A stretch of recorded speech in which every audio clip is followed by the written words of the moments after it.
আসসালামু আলাইকুম ভাইয়া। আশা করি তোমরা সবাই ভালো আছো। তোমাদের সবাইকে আমাদের এইচএসসি একাডেমিক কোর্সে স্বাগতম জানাচ্ছি। আমি তানজিম ওয়াসিদ। আচ্ছা, তাইলে আজকে হচ্ছে ভাইয়া আমরা আলোচনা করব আমাদের খুবই গুরুত্বপূর্ণ জুওলজির একটা চ্যাপ্টার, যেটা আমরা মোটামুটি একটু হলেও সবাই এই সম্পর্কে আমাদের একটা বেসিক কিন্তু ধারণা আছে। সেটা হচ্ছে আমাদের রক্ত এবং সঞ্চালন। আরেক কথা বলতে গেলে রক্ত সংবহনতন্ত্র এবং এই রিলেটেড কিছু টপিক আছে, এগুলো নিয়ে আজকে আমরা আলোচনা করব। ঠিক আছে? আচ্ছা, সো আমি এই জিনিসটা নিয়ে আলোচনা করার আগে তোমরা হয়তো বা আমার অন্যান্য ক্লাসগুলো দেখছো, আমাদের এইভাবে প্ল্যানটা এইভাবে সাজানো থাকে যে হচ্ছে আমরা প্রত্যেকটা চ্যাপ্টার যখন তোমাকে পড়াচ্ছি, একটুক যাতে আমরা এনশিওর করতে পারি যে তোমার এই চ্যাপ্টারটা নিয়ে, এই চ্যাপ্টারটা যে পড়াচ্ছি এটা নিয়ে আর কোনো একদম কোনো যাতে কি না থাকে, বুঝতে যাতে কোনো কনফিউশন না থাকে। এবং এছাড়াও তোমার মানে বোঝা ছাড়াও আমরা এটা লক্ষ্য রাখি যে তোমার পরীক্ষায় সৃজনশীল কিংবা এমসিকিউর জন্য আমার কোন কোন টপিকগুলো পড়া লাগবে, কোন কোন জিনিসগুলো আমরা হালকা পাতলা স্কিপ করতে পারবো, বাট বোঝার ক্ষেত্রে কিন্তু আমার সব বোঝা লাগবে। ঠিক আছে? সো আমরা বেসিক্যালি স্লাইড তৈরি করছি কিন্তু আমি এভাবেই। আচ্ছা আসি ভাইয়া, তাহলে আর কথা না বাড়ায় আমরা কিন্তু আমাদের পড়াশোনায় চলে আসি। তাহলে এই যে রক্ত চ্যাপ্টারটা পড়াচ্ছি না, এই রক্ত চ্যাপ্টারটা পড়ানোর আগে আমি তোমাকে কিছু কথা বলে নেই। তোমার এই রক্ত চ্যাপ্টারটা থেকে অ্যাকচুয়ালি সবচেয়ে গুরুত্বপূর্ণ টপিক কি কি তোমরা চাইলে এটা অ্যাকচুয়ালি লিখে নিতে পারো। ঠিক আছে? বিকজ এটা তোমার সৃজনশীল আর সিকিউ অথবা এমসিকিউর কথা যে বললাম না, মানে সৃজনশীলের জন্য আলাদা করে তোমাকে কয়েকটা টপিক লিখে দিই। আমি শিওরিটি দিচ্ছি রক্ত থেকে তোমার পরীক্ষায় অ্যাটলিস্ট একটা কোয়েশ্চেন তো দিবেই, এবং এই একটা কোয়েশ্চেন আমি যে 3-4টা টপিক লিখতেছি ওখান থেকে দিবে, এটা তুমি শিওর থাকো। ঠিক আছে? আচ্ছা আসি, তাহলে টপিকগুলো কি কি। সাপোজ আমরা ফার্স্টে যে জিনিসটা আমাদের এখানের জন্য সবচেয়ে গুরুত্বপূর্ণ সেটা হচ্ছে আমাদের হৃৎপিণ্ড। ঠিক আছে? মাথায় রাখবা কিছু একটা আশা থাকলে সেটা হচ্ছে হৃৎপিণ্ড থেকে আসবে। এখন হৃৎপিণ্ড থেকে অনেক কিছু আছে। হৃৎপিণ্ড হচ্ছে তোমার ফার্স্টলি হচ্ছে আমাদের গঠন আছে, এবং এই হৃৎপিণ্ডের সাথে রিলেটেড যে আমাদের টোটাল যে রক্ত সংবহন, ওই যে আমাদের সিস্টেমিক রক্ত সংবহন, পালমোনারি রক্ত সংবহন, পোর্টাল রক্ত সংবহন, আমরা মোটামুটি পুরো জিনিসটা পড়বো। হয়তো বা তোমরা এসএসসিতে পড়ে আসছো ওই যে অ্যাট্রিয়াম থেকে ভেন্ট্রিকলে কীভাবে রক্ত যাচ্ছে এবং রক্তটা কীভাবে ফুসফুসে ট্রান্সমিট হচ্ছে, এগুলো আমরা পড়ছি না। আচ্ছা, সো এগুলো নিয়ে আমরা বেসিক্যালি আলোচনা করব। তাহলে ফার্স্ট হচ্ছে আমাদের হৃৎপিণ্ডের গঠন এবং রক্ত সংবহন, এটা থেকে আসার পসিবিলিটি সবচেয়ে বেশি। ঠিক আছে? রক্ত সংবহন প্রক্রিয়াটা কীভাবে হচ্ছে। রক্ত সংবহন মানে তো আমরা সবাই জানি যে প্রক্রিয়ায় তোমার কি হৃৎপিণ্ড এবং রক্তবাহিকাগুলা এই দুইটা সিস্টেমের মাধ্যমে পুরো রক্তটা সারা দেহে পরিবাহিত হচ্ছে। ঠিক আছে? এবং পরিবহনের কিন্তু অনেক উদ্দেশ্য আছে। রক্ত কেন আমার শরীরে পরিবহন হতে হচ্ছে, তাই না? এরকম অনেকে কোয়েশ্চেন করতে পারো।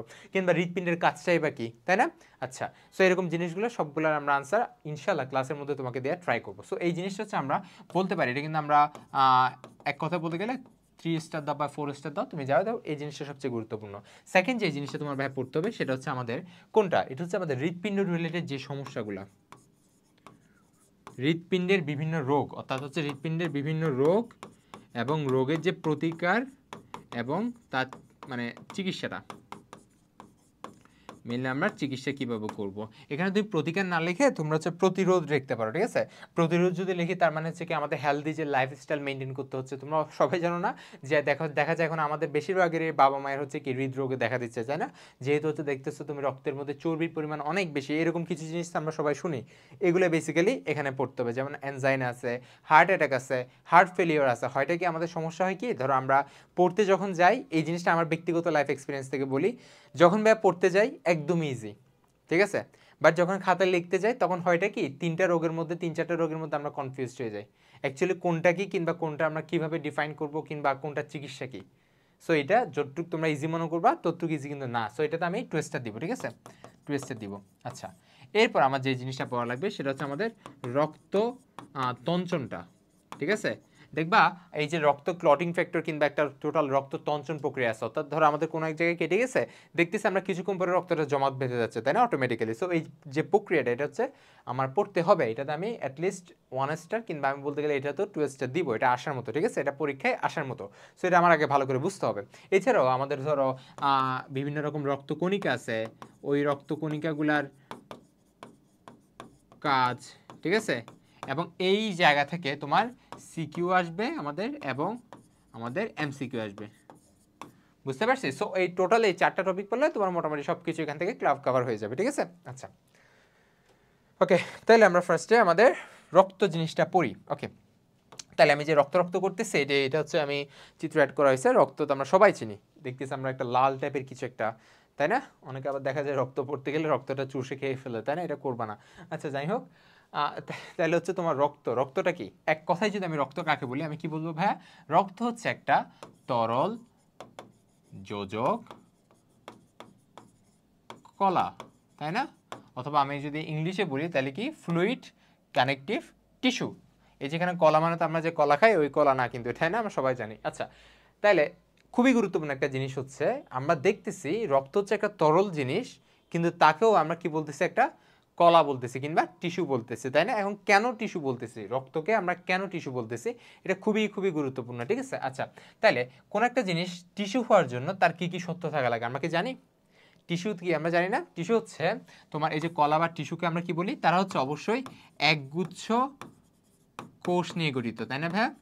একগুচ্ছ কোষ নিয়ে গঠিত, এবং এই যে কোষগুলো তাদের কাজ কি হবে, অনেকটা একই হবে, ঠিক আছে? এবং তাদের গঠন যে গঠনও কি হবে, এক হবে, ঠিক আছে? এবং তাদের যে উৎপত্তি, তাদের উৎপত্তি সবগুলো কি সেম জায়গা থেকে হবে, ঠিক আছে? এটা আমরা অনেকে একের নামাতা দিয়ে মনে রাখতাম, দেখবে সব কিছুতে এক আছে, তাই না? একগুচ্ছ, কাজ এক, গঠন এক, উৎপত্তি এক, এরকম করে আমি মনে রাখতাম আর কি। সো এই জিনিসটাকে এরকম যদি সবগুলো এক হয়, কোষগুচ্ছের কাজ যদি এরকম সেম হয়, তাকেই আমরা কি বলতে পারবো, টিস্যু বলতে পারবো, ঠিক আছে? এখন রক্তকে কেন আমরা টিস্যু বলতেছি, তাই না? আচ্ছা, রক্ত হচ্ছে রক্তরসের মধ্যে, রক্তরসটা হচ্ছে রক্তের তরল মাতৃকা। মাতৃকা মানে তো আমরা সবাই জানি ম্যাট্রিক্স, ওই যে সাইটোপ্লাজম, কোষের মধ্যে যে সাইটোপ্লাজম আছে না, ওইটাও একটা কি ম্যাট্রিক্স বা তরল পদার্থ আর কি, যার মধ্যে অঙ্গাণুগুলা ভাসমান থাকতেছে। তাহলে রক্তরসের মধ্যে ভাসমান রক্তকণিকাগুলা কি কি আছে, লোহিত, শ্বেত কিংবা অনুচক্রিকা, এগুলাকে নিয়ে যে সিস্টেম, তাকে আমরা কি বলতেছি, রক্ত বলতেছি, তাই না? বা ব্লাড বলতেছি, ঠিক আছে? আচ্ছা, তাহলে আমরা রক্তকে কেন তরল যোজক কলা, এটা হচ্ছে তোমার ক্ষয়ের জন্য গুরুত্বপূর্ণ বলতে পারবো না ভাইয়া, বিকজ রক্তের মধ্যে কি কি আছে, রক্তের মধ্যে রক্ত রস আছে, ঠিক আছে? এটা আমরা একটু পরে যখন তোমাকে সেন্ট্রিফিউজ করে কিভাবে রক্ত রসটাকে আলাদা করতেছি, তখন তুমি জিনিসটা বুঝতে পারবা। আপাতত বুঝে রাখো, রক্তের মধ্যে কি আছে, রক্ত রস আছে, এই জন্য জিনিসটাকে আমরা কি বলতেছি, তরল বলতেছি। এবং তাকে আমরা যোজক কলা কেন বলতেছি, বিকজ তার মধ্যে কি উপস্থিত, তোমার রক্তকণিকা উপস্থিত। এই রক্তকণিকাগুলোর মোটামুটি কাজ, মানে লোহিত রক্তকণিকার মধ্যে তোমার ধরো লোহিত রক্তকণিকার বিভিন্ন কাজ আছে, আমাদের শ্বেত রক্তকণিকার অনেকগুলো টাইপ আছে, সবার এক একটা কাজ আছে, তাই না? অনুচক্রিকার কাজ আছে, এবং তাদের উৎপত্তি অনেকটা সেম জায়গা থেকে, ঠিক আছে? দ্যাটস ওয়াই আমি বলতে পারি রক্ত হচ্ছে একটা কি তরল যোজক কলা কিংবা ফ্লুইড কানেকটিভ টিস্যু, ঠিক আছে? আচ্ছা, এগুলো তো বাচ্চাদের পড়াশোনা আমরা মোটামুটি অনেকেই জানি এই জিনিসগুলো। যে জিনিসগুলো এমসিকিউতে আসবে এটা নিয়ে আমরা একটু আলোচনা করি। এই যে ফার্স্ট যে পার্টটা না, এখান থেকে তোমার সিকিউ থেকেও এমসিকিউর পয়েন্টটা খুবই গুরুত্বপূর্ণ, মানে এখান থেকে এমসিকিউ বেশি আসে। আচ্ছা, আসি তাহলে কি কি এমসিকিউর জন্য লাগবে, এগুলো আমি বেসিক্যালি আলাদা করছি। তাহলে ফার্স্ট লাইনটা তো আমরা সবাই জানি। সেকেন্ড যেটা, আমাদের শরীরের মধ্যে রক্তের পরিমাণ কত, 5 থেকে 6 লিটার, এবং যদি আমি একদম মিডল বলি, যেটা খুবই কারেক্ট, সেটা হচ্ছে 5.6 লিটার, ঠিক আছে? নর্মাল একজন মানুষের শরীরে তোমার 5 থেকে 6 লিটার ব্লাড থাকে। এখন তুমি তো ভাই আমাকে আস্ক করতে পারো, ভাই আপনি ধরেন এত লম্বা, আপনার যে রক্তের পরিমাণ আর একটা যে ছোট বাচ্চা, তার রক্তের পরিমাণ কি সেম হবে? কখনো সেম হবে না, তাই না? একটা 70 কেজি যে মানুষ এবং একটা 50 কেজি যে মানুষ, দুইজনের কি রক্তের পরিমাণ সেম হবে? কখনো সেম হবে না, তাই না? বিকজ রক্তের সাথে আমাদের শরীরের যে ওজনের, সেটা খুবই খুবই একটা সম্পর্ক আছে, তাই না? আমরা জানি সবাই সম্পর্ক আছে। যেমন দেখো না তোমার, কেউ যদি অপুষ্টিতে ভুগে কিংবা কারো শরীরে অনেক চিকন, আমরা বলি না, আরে এই মানুষটা তো মনে হয় কি হয়েছে, অ্যানিমিয়া হয়েছে, মানে খাবার দাবার খাইতে পারতেছে না, এই শরীরটা অনেকটা ফ্যাকাশে হয়ে গেছে, তাই না? অ্যানিমিয়া হয়েছে। সো অবভিয়াসলি ওজনের সাথে একটা কি রক্তের সম্পর্ক আছে, কারণ রক্তই কি করতেছে, সকল যে পুষ্টিগুলা পরিবহন করতেছে, ঠিক আছে? প্রোটিন, আমার তোমার কার্বোহাইড্রেট, সব কিছু রক্তের মাধ্যমেই তো কি কোষের মধ্যে যাচ্ছে। আচ্ছা, তাহলে আমি কি বলতে পারি, কি আমাদের অ্যাভারেজ ধরে নিছি আর কি, সেটা কি 5 থেকে 6 লিটার, ঠিক আছে? আচ্ছা, অথবা বলতে গেলে একদম স্পেসিফিক 5.6 লিটার হচ্ছে সবচেয়ে স্পেসিফিক। আচ্ছা, এবং এটা হচ্ছে আমাদের দেহের মোট ওজনের 8%। 7 থেকে 8 বলতে পারি কিংবা 8 বলতে পারি, এগুলো বই ভেদে হচ্ছে, 2-3টা বই আছে না, আজিবুরের বই আছে, আমাদের আজিবুর স্যারের বই আছে, মানে সব মিলে হচ্ছে জিনিসটা বলা হচ্ছে আর কি। মানে নর্মালি হচ্ছে কত, 7 থেকে 8%, যেটা অ্যাকচুয়াল কারেক্ট আর কি। আচ্ছা, তোমার বই হচ্ছে 8% দেওয়া আছে, সমস্যা নেই, সবই সেম জিনিস। আচ্ছা, তাহলে মোট ওজনের কয় পার্সেন্ট, 7 থেকে 8%, ঠিক আছে? আচ্ছা, এটা থেকে কিন্তু আমি মোটামুটি বের করতে পারি, ঠিক আছে? আমার ওজন থেকে হচ্ছে কত পার্সেন্ট হচ্ছে কিসের মধ্যে যাবে, রক্তের মধ্যে, অর্থাৎ রক্তের ওজন কত হবে সেটা আমি এই যে পার্সেন্টেজ বের করে কিন্তু বের করে ফেলতে পারবো, ঠিক আছে? আচ্ছা, ধরো তোমাকে হচ্ছে বললো ব্যক্তির ওজন হচ্ছে 80 কেজি, তাহলে তার দেহে রক্তের পরিমাণ কত বের করো, তুমি 8% ধরে তুমি আনসারটা বের করে ফেলতে পারবা, ঠিক আছে? আচ্ছা, এখন আছে রক্ত হচ্ছে সামান্য ক্ষারীয়। এই যে এটা খুবই গুরুত্বপূর্ণ, রক্ত সামান্য ক্ষারীয় মানে কি, আমরা জানি নিউট্রাল পিএইচ কত, 7, তাই না?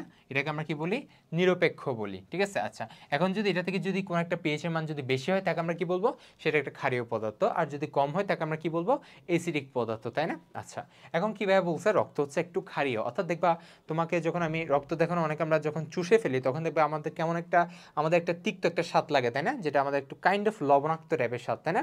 আচ্ছা, কাইন্ড অফ লবণাক্ত, আবার কেমন যেন একটা তোমার তিক্ততা, একটা তোমার এরকম একটা সেন্স আসে। সো এটা বেসিক্যালি ক্ষারীয়, দ্যাটস ওয়াই, ঠিক আছে? আচ্ছা, ক্ষারীয় পরিমাণটা কিন্তু খুবই কম, ধরো এটা 7 না, আর রক্তের যে পিএইচ সেটা হচ্ছে 7.35 থেকে 7.45, আর যদি তোমার এরকম লিমিট না দেয় জাস্ট একটাতে তুমি কি দিবা 7.4। ঠিক আছে, তাহলে কি বললাম 7.35 থেকে 7.45, কিন্তু একদম স্পেসিফিক্যালি কত 7.4, এটা কি রক্তের পিএইচ। আচ্ছা, এবং রক্তের যে নর্মাল টেম্পারেচার সেটা কত, সেটা হচ্ছে 36 থেকে 37 ডিগ্রি সেলসিয়াস। এই যে দেখো 36 থেকে 37 ডিগ্রি সেলসিয়াস, এবং এটাই হচ্ছে আমাদের কি বডির নর্মাল টেম্পারেচার আমরা জানি। এবং এটা যদি ফারেনহাইটে করি একদম স্পেসিফিক হচ্ছে 98.6 ডিগ্রি ফারেনহাইট, এটা মাথায় রাখবা। তাহলে আমাদের বডির যে নর্মাল টেম্পারেচার সেটা যদি ফারেনহাইটে বলি 98.6, আর যদি এটাতে বলি তাহলে কত আমাদের 36.2 কিংবা 37 এরকম বলতে পারি। ঠিক আছে, আচ্ছা রক্তের ঘনত্ব, ঘনত্ব আমরা সবাই জানি, ঘনত্বকে আমরা ধরো যদি প্রকাশ করি টোটাল হচ্ছে ধরো 1000 ml এর মধ্যে কতটুক হচ্ছে আমরা তার ঘনত্ব আর কি, এটা হচ্ছে 1.06 গ্রাম পার ml। ঠিক আছে, অর্থাৎ 1 মিলিলিটারে 1.06 গ্রাম তোমার কি আছে আমাদের রক্ত আছে, মানে এটা থেকে আমি এভাবে করে জিনিসটাকে প্রকাশ করতে পারি, পার মিলিলিটারে কতটুক আমার কি আছে রক্ত আছে। ঠিক আছে, কত গ্রাম আছে। আচ্ছা ঠিক আছে ভাইয়া, আচ্ছা আসি, তারপর আসি রক্তের আপেক্ষিক গুরুত্ব। আচ্ছা আপেক্ষিক গুরুত্ব তো আমরা সবাই জানি তাই না, আপেক্ষিক গুরুত্ব হচ্ছে কোন একটা জিনিস পানির সাপেক্ষে কতদূর ঘন, ঠিক আছে পানির সাপেক্ষে সে কতটুকু ঘন সেই জিনিসটাকে প্রকাশ করতে সেটা কি করে, সেটাকে আপেক্ষিক গুরুত্ব দিয়ে প্রকাশ করা হয়। তাহলে রক্তের ক্ষেত্রে আপেক্ষিক গুরুত্ব দেখো কত 1.065, এটার সাথে এটা কনফিউজ করা যাবে না, এটা হচ্ছে ঘনত্ব, এটা হচ্ছে 1.06 আর এটা হচ্ছে 1.065, দুইটা কিন্তু সেম। ঠিক আছে, আচ্ছা তাহলে এই জিনিসটা দিয়ে কি মিন করতেছে, রক্ত কিন্তু ধরো পানি থেকে একটু ঘন তাই না, অর্থাৎ রক্তের জন্য তুমি দেখবা রক্তের মধ্যে কিন্তু যদি পানির পরিমাণ তুমি চেক করো রক্তের মধ্যে রক্ত রসই আছে কিন্তু কি 55%, আর 45% আছে কি রক্ত কণিকা। আচ্ছা দেখো অজৈব বিভিন্ন রকম অজৈব লবণের উপস্থিতির জন্য রক্ত কি হয় লবণাক্ত হয়। এখানে খুবই গুরুত্বপূর্ণ যেটা এমসিকিউতে আমরা সবাই ভুল করি সেটা হচ্ছে লিখবা তোমার এরকম রক্তের মধ্যে দেখবা জৈব লবণের কথাও আছে অজৈব লবণের কথাও আছে, সো যেটা একদম স্পেসিফিক আনসার হবে সেটা হচ্ছে অজৈব লবণ বা ইনঅর্গানিক। ইনঅর্গানিক যে সল্ট এটার কারণে রক্তটা লবণাক্ত, যেমন অর্গানিক সল্ট একরকম ইনঅর্গানিক সল্ট একরকম আমরা জানি তাই না, যেমন ইনঅর্গানিক মানে হচ্ছে যেগুলো অজৈব মানে ধরো সোডিয়াম ক্যালসিয়াম এগুলো আর কি। আচ্ছা ঠিক আছে, আচ্ছা একটা রক্ত সংবহন তন্ত্র অর্থাৎ আমরা যে টোটাল যে ব্লাড যে আমাদের কিভাবে পরিবহন হচ্ছে না হচ্ছে পুরা যে সংবহন তন্ত্রটা, এটা মেনলি তিনটা জিনিসে ডিভাইডেড। কি কি আছে, একটা হচ্ছে রক্ত, আরেকটা হচ্ছে রক্তের যে বাহিকা অর্থাৎ যেখানে রক্ত চলাচল করবে, এবং যেটা আমাদের সেন্ট্রাল যে পাম্প অর্গান রক্তকে যে পাম্প করবে সে হচ্ছে আমাদের কি হৃৎপিণ্ড। এই চ্যাপ্টারটা বেসিক্যালি আমরা এই তিনটা জিনিস নিয়ে আলোচনা করব। এটা আরেকবার তোমরা দেখে নাও এখান থেকে আমাদের কি কি পাওয়া লাগবে। ঠিক আছে, আচ্ছা ওকে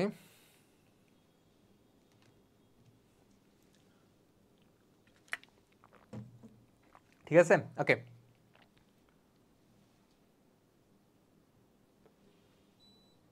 ওকে তাহলে এবার আসি আমরা আমাদের পরের স্লাইডে আসি। ওকে এখন হচ্ছে ভাই আমাদের কিছু তোমার এমসিকিউ জিনিস পড়া লাগবে, দেখবা এখানে আমি অনেকগুলো চিত্র অ্যাড করছি, তোমরা হয়তো অনেকে বুঝতেছো অনেকে বুঝতেছো না, বাট এগুলো কিন্তু আমরা প্রাত্যহিক জীবনে সবাই কিন্তু দেখছি তাই না, এই যে তোমার রক্তচাপ মাপার জন্য এই যে স্টেথোস্কোপ আমরা সবাই দেখছি না, এটা একটু পরে বুঝাবো, এটা এখন বুঝবা না। তারপর হচ্ছে আমাদের দেখো এটা আমাদের টোটাল যে আমাদের হৃৎপিণ্ডটাকে আমি তোমাকে বুঝাচ্ছি। ঠিক আছে, এটা কাইন্ড অফ এখানে হচ্ছে একটা ভালভের মতো হচ্ছে তোমাকে পেস মেকার দেওয়া হয়েছে। তারপর হচ্ছে আমার এখানে দেখো টোটাল যে আমার রক্ত সংবহনের যে রক্তবাহিকাগুলো এগুলো দেখানো হয়েছে। যাই হোক এগুলো এখন না বুঝলেও হবে, যেহেতু আমরা চ্যাপ্টারের শুরুতে আমরা আস্তে ধীরে জিনিসটা বুঝবো। আচ্ছা তাহলে টোটাল যে রক্ত সংবহন এটার ধারণা কে দিচ্ছে এটা আমার জানতে হবে, উইলিয়াম হার্ভে, বিজ্ঞানী উইলিয়াম হার্ভে, এটা এমসিকিউর জন্য খুবই গুরুত্বপূর্ণ। বিজ্ঞানী উইলিয়াম হার্ভে যে রক্ত সংবহন সেটার ধারণা সর্বপ্রথম দিচ্ছে। তারপর একটা জানা লাগবে স্টিফেন হেলস, স্টিফেন হেলসটা ইংলিশ নামটা বেশি দেয়, স্টিফেন হেলস। এই স্টিফেন হেলসটা হচ্ছে কি দিছে, উনি হচ্ছে আমাদের রক্তচাপ নির্ণয় করছে সর্বপ্রথম, রক্তচাপ পরিমাপ করে করছে স্টিফেন হেলস করছে। ঠিক আছে, অর্থাৎ আমাদের রক্তচাপ কত সেটা হচ্ছে উনি কি পরিমাপ করছে। এখন তারপর আসবো আমরা স্টেথোস্কোপ কে আবিষ্কার করছে, র্যান লিনেক। এই জিনিসটা হচ্ছে আমাদের মেডিকেলের জন্য বেশি আসে। ঠিক আছে, বাট এখন থেকে যদি তুমি জিনিসটা পড়ে রাখো তোমার এই যে যদি কলেজের এমসিকিউতে আসে তুমি ইজিলি পারবা। তাহলে র্যান লিনেক কি করছে, উনি স্টেথোস্কোপ আবিষ্কার করছে, এই যে এটা দিতে আমরা বেসিক্যালি জানি যে রক্তচাপ পরিমাপ করতে হয় তাই না। আচ্ছা তারপর দেখো জন লুইস, জন লুইস হচ্ছে এটা তো অত বেশি লাগবে না, সেটা হচ্ছে উনি প্রথম সফল ওপেন হার্ট সার্জারি করছে। আমরা তো জানি যখন একদমই কোনো ওয়েতে ধরো আমরা অনেকে দেখো না হৃৎপিণ্ডের মধ্যে বলে যে ভাল্ব বসাইছি, ঠিক আছে না, আমাদের হৃৎপিণ্ডের মধ্যে রিং পরাইছি বলে না, রিং পরায়নো। তারপর ধরো অনেকে বলতেছে আমার এই যে করোনারি বাইপাস সার্জারি করছি, অনেকে আবার দেখবে বলবা ডিরেক্ট ওপেন হার্ট সার্জারি করছে। ওই ওপেন হার্ট সার্জারি কি ছিল, ওই যে আমাদের ওবায়দুল কাদের যিনি করছিলেন আমাদের যে সবাই তো চিনি তাই না, উনি যেটা করছিলেন যে দেশের বাইরে গিয়ে দেবী শেঠিকে দিয়ে, উনি দেবী শেঠি হচ্ছে কি পুরো বলতে গেলে এশিয়ার মধ্যে সবচেয়ে সেরা ওপেন হার্ট সার্জন আর কি, বাস আমাদের যে কার্ডিয়াক সার্জন আর কি। সো এগুলো হচ্ছে তোমার এই জিনিসটা ফার্স্ট যে সফল তোমার ওপেন হার্ট সার্জারি করছে কোন বিজ্ঞানী, এটা হচ্ছে আমাদের জন লুইস, ঠিক আছে, চিকিৎসক। আচ্ছা ঠিক আছে, ওকে। এখন আমরা পড়বো, আমি তোমাকে একটু আগে যখন তোমার রক্তের কি মানে রক্ত জিনিসটা কি পড়াইছিলাম তখনই বলছিলাম রক্ত একটা তরল যোজক কলা, তাই না? আচ্ছা, সো রক্তের মধ্যে কি আছে? অবভিয়াসলি রক্ত রস একটা পার্ট আছে আর রক্ত কণিকা একটা পার্ট আছে, তাই না? নয়তো তো এটা কি তরল যোজক কলা হইতো না। আচ্ছা, তাহলে এখন হচ্ছে আমরা কিভাবে, খুবই একটা মানে মজার একটা জিনিস আছে, কিভাবে আমরা রক্ত কণিকা থেকে রক্ত রসটাকে আলাদা করব। এবং এই জিনিসটা হচ্ছে আমার অনেকগুলো দেখবা পরবর্তীতে যখন তুমি যদি মেডিকেলে আসো তখন দেখবে আমাদের শরীরের মধ্যে অনেকগুলো ধরো টেস্ট করা লাগে, ধরো বিভিন্ন রকম অসুখের জন্য টেস্ট করা লাগে না, অনেকগুলো টেস্টে দেখবা এই পদ্ধতিটা ইউজ করা হচ্ছে। আচ্ছা, সো এটা এখন আপাতত বুঝে নাও। তাহলে এই যে রক্ত থেকে রক্ত কণিকা রক্তরস এগুলো আলাদা করার জন্য একটা যন্ত্র ইউজ করা হয়। এই যন্ত্রটার নাম হচ্ছে সেন্ট্রিফিউজ যন্ত্র। কি যন্ত্র নাম? সেন্ট্রিফিউজ। এটা অনেকে আমরা বোটানি ফার্স্ট চ্যাপ্টারে পড়ছিলাম, তাই না? মনে আছে আশা করি, তাই না? সেডিমেন্ট যে করছিলাম, সেডিমেন্টেশন রাইবোজোমে পড়ছিলাম, তাই না? ওকে, যাই হোক, তাহলে সেন্ট্রিফিউজ যন্ত্রটা কি করে? সেন্ট্রিফিউজ যন্ত্রটা হচ্ছে খুবই স্পিডে ঘুরে, ঠিক আছে? এর কাজ হচ্ছে অনেক জোরে করে, মানে অনেক, দেখবা দেখো পার মিনিটে 3000 বার করে, এরকম করে 30 বার ঘোরালে, বুঝতে পারতেছি? পার মিনিটে 3000 বার। সো বুঝতে পারতেছো কত বেশি, 1 মিনিটে 3000 বার ঘুরতেছে। সো এত জোরে ঘোরার কারণে একটা জিনিস আছে, এটা হচ্ছে গ্র্যাভিটি, ঠিক আছে? আমরা সবাই অভিকর্ষ যে তোমার যে ত্বরণ আছে এটার ক্রিয়াটা আমরা হয়তো ফিজিক্সে সবাই পড়ছি। এই গ্র্যাভিটির কারণে এত স্পিডে যখন ঘোরাচ্ছে তখন হচ্ছে রক্তের যে কণিকা, অর্থাৎ রক্তের যেটা আমাদের শক্ত পার্ট এবং রক্তের যেটা তরল পার্ট, দুইটা হচ্ছে একজন আরেকজন থেকে আলাদা হয়ে যায়, ঠিক আছে? অর্থাৎ আমি এই যেখানে চিত্র দেওয়ার ট্রাই করছি, যেটা তোমার দরকার নাই তা আমি দিছি যাতে তোমরা জিনিসটা বুঝতে পারো।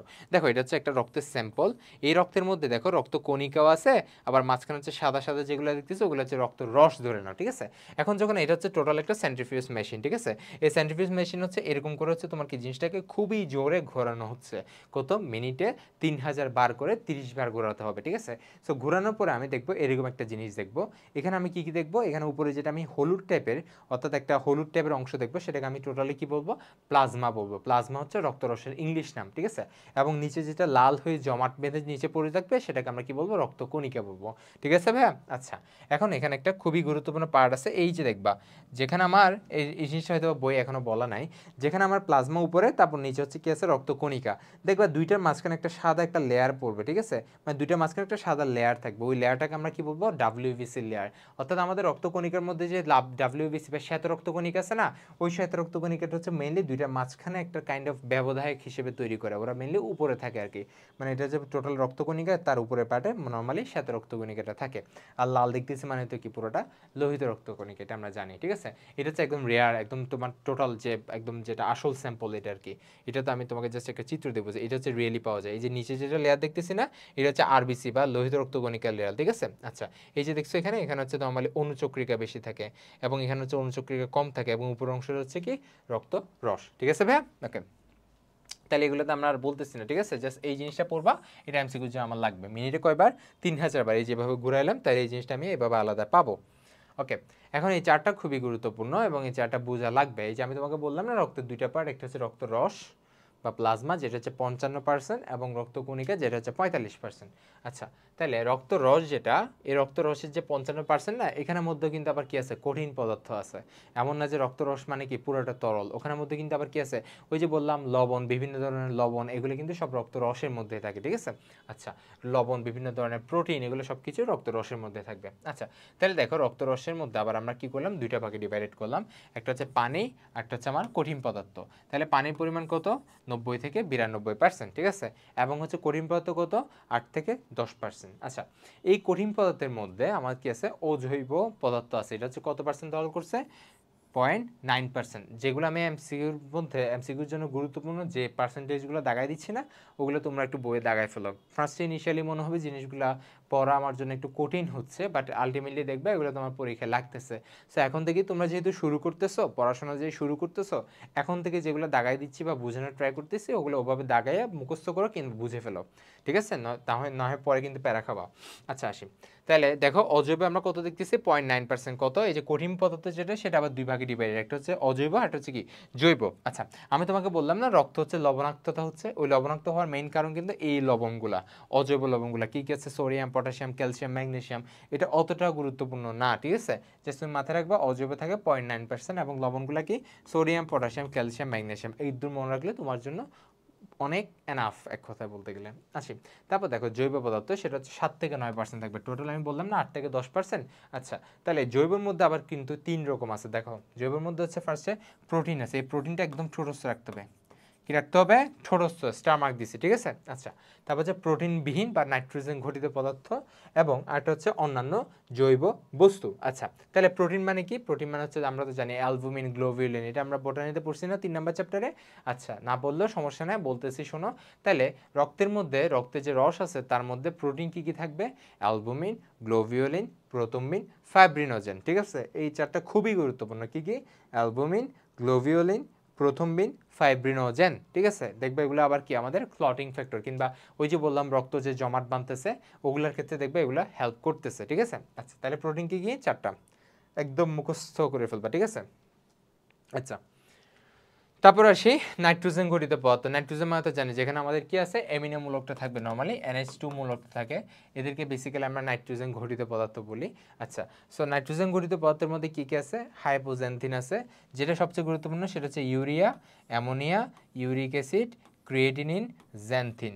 এই ক্রিয়েটিনিনটা কিন্তু আবার আরেকটা দিক দিয়ে গুরুত্বপূর্ণ, সেটা হচ্ছে আমাদের প্র্যাকটিক্যাল ক্ষেত্রে দেখবা যাদের ক্ষেত্রে হচ্ছে প্রস্রাবের বিভিন্ন সমস্যা থাকে না, তাদের ক্ষেত্রে কিন্তু ক্রিয়েটিনিন লেভেলটা চেক করা হয়। তাদের রক্তের এই যে তোমার তাদের রক্তের মধ্যে ক্রিয়েটিন লেভেলটা কত, রক্তের মধ্যে না তাদের প্রস্রাবের মধ্যে ক্রিয়েটিন লেভেলটা কত, দেখবা ক্রিয়েটিনের লেভেলটা যদি নর্মাল যে ধরো 0.3 থেকে 1, এই 0.3 থেকে 1 থেকে যদি বেশি যায়, মানে বেশি হয়ে যায়, তাহলে হচ্ছে কি সেটা নির্দেশ করে যে তার কিডনিতে কোনো সমস্যা আছে, ঠিক আছে? কিংবা তার প্রস্রাবের যে টোটাল যে সিস্টেম মানে ওইটার মধ্যে কোনো ঝামেলা আছে, বুঝতে পারছি? আচ্ছা তাহলে ক্রিয়েটিনিনটা কিন্তু আলাদা একটা সিগনিফিকেন্ট গুরুত্ব আছে।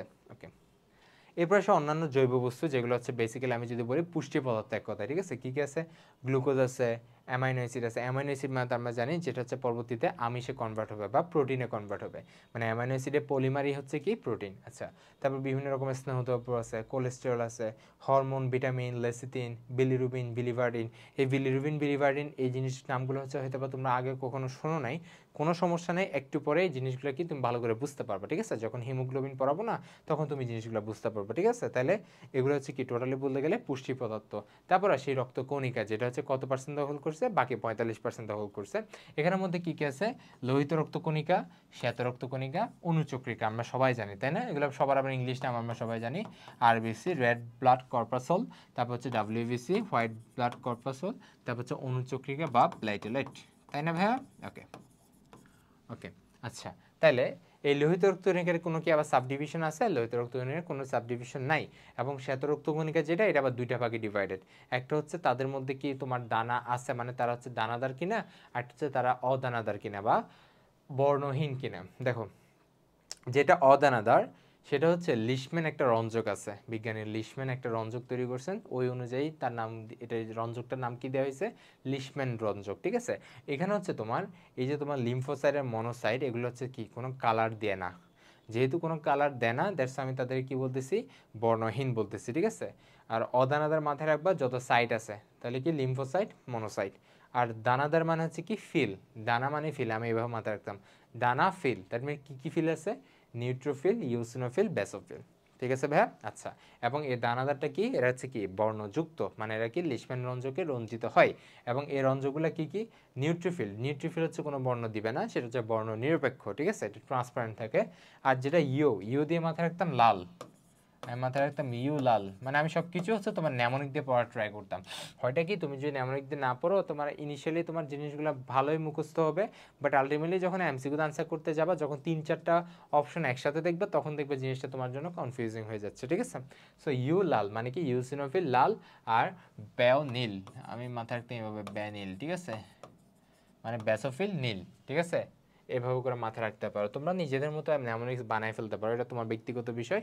বাট আমার কথা হইলো গিয়া তোমার মুখস্থ করা লাগবেই। আচ্ছা, এবং আছে কি অনুচক্রিকা। ওকে, তাহলে একটা আমরা মোটামুটি হালকা পাতলা একটা ধারণা টোটালি পেয়ে গেছি যে রক্তটা কি কি ভাগে ডিভাইডেড এবং প্রত্যেকটাতে কি কি পার্সেন্টেজ আছে এবং কোনটার আন্ডারে কি কি আছে। আমরা তো সবাই জানি জৈব মানে কি, জৈব মানে প্রোটিন, তারপর নাইট্রোজেন গঠিত বা তোমার যে গ্লুকোজ অ্যামাইনো অ্যাসিড সবই কি জৈব পদার্থ।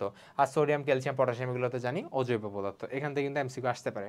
ওকে, ঠিক আছে ভাই। আচ্ছা, এখন হচ্ছে আমরা পড়বো এই যে উপরের যে 55% আছে না, অর্থাৎ যে আমরা কি বলতেছি ব্লাডের যে প্লাজমাটা, ওইটা নিয়ে আমরা একটু পড়াশোনা করব। আসি তাহলে, প্লাজমাটা হচ্ছে কি কাইন্ড অফ হালকা একটু হলুদ বর্ণের একটা তরল পদার্থ, তাই না?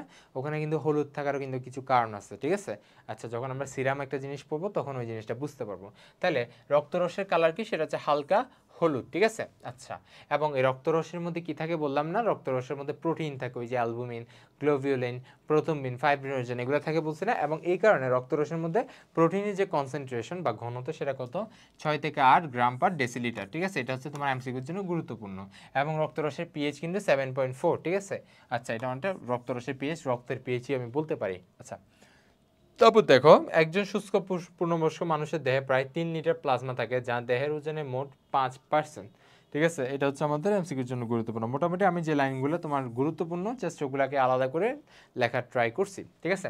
তাহলে আমাদের টোটাল যে পূর্ণবয়স্ক মানুষ তার যে দেহের মধ্যে প্রায় 3 লিটার মতো থাকতে পারে রক্তরস, যেটা হচ্ছে তুমি এটা দিয়ে মাথায় না রাখলে পারলেও তুমি জাস্ট পার্সেন্টেজে মাথায় রাখবা, অর্থাৎ কয় পার্সেন্ট, 5%, ঠিক আছে? আচ্ছা, অর্থাৎ তোমাকে যে বলে 70 কেজি মানুষ, তার দেহের মধ্যে তাহলে তোমার কি রক্তরসের পরিমাণ কত হবে, তুমি তাহলে 5% দিয়ে জিনিসটা বের করে ফেলতে পারবে ইজিলি। আচ্ছা, ঠিক আছে? আচ্ছা, এটা হচ্ছে তোমার ব্লাড ট্রান্সমিশন স্পেল। এটা হচ্ছে তোমার এখন অতটা না বুঝলেও হবে, মোটামুটি এটা বলতে যাচ্ছে। এদিকে হচ্ছে তোমার কি রক্তরস আছে, এই রক্তরস হচ্ছে এই যে এটা প্লাজমা আর কি, ঠিক আছে? প্লাজমার মধ্যে ভিতরে পায়ে কিছু জিনিস দেখতেছি না, এই যে তোমার দানা টাইপের কিছু জিনিস দেখতেছি না, এই জিনিসগুলো হচ্ছে বিভিন্ন রকম অ্যান্টিবডি, ঠিক আছে? বা যেগুলো হচ্ছে রোগ প্রতিরোধ হিসেবে কাজ করে, মানে রোগ প্রতিরোধক হিসেবে কাজ করে।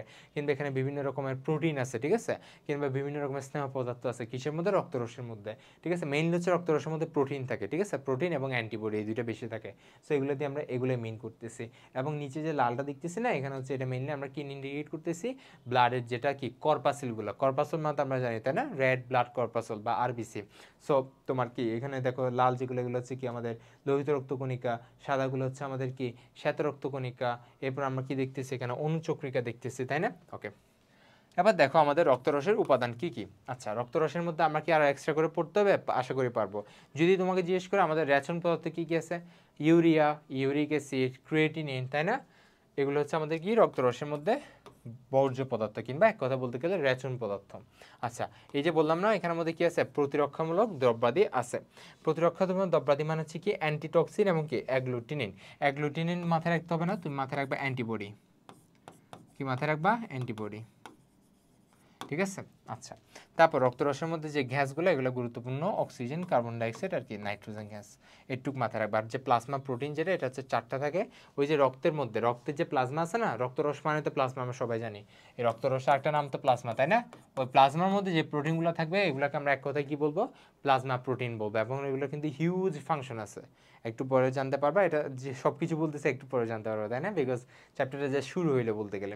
সো এই রক্তরস যে এই যে প্রোটিনগুলো আছে না, মানে রক্তরসের যে প্রোটিন বা প্লাজমা যে আমাদের প্রোটিনগুলো, অর্থাৎ অ্যালবুমিন, গ্লোবিউলিন, প্রোথম্বিন, ফাইব্রিনোজেন, সবার কিন্তু কাজ আছে, ঠিক আছে?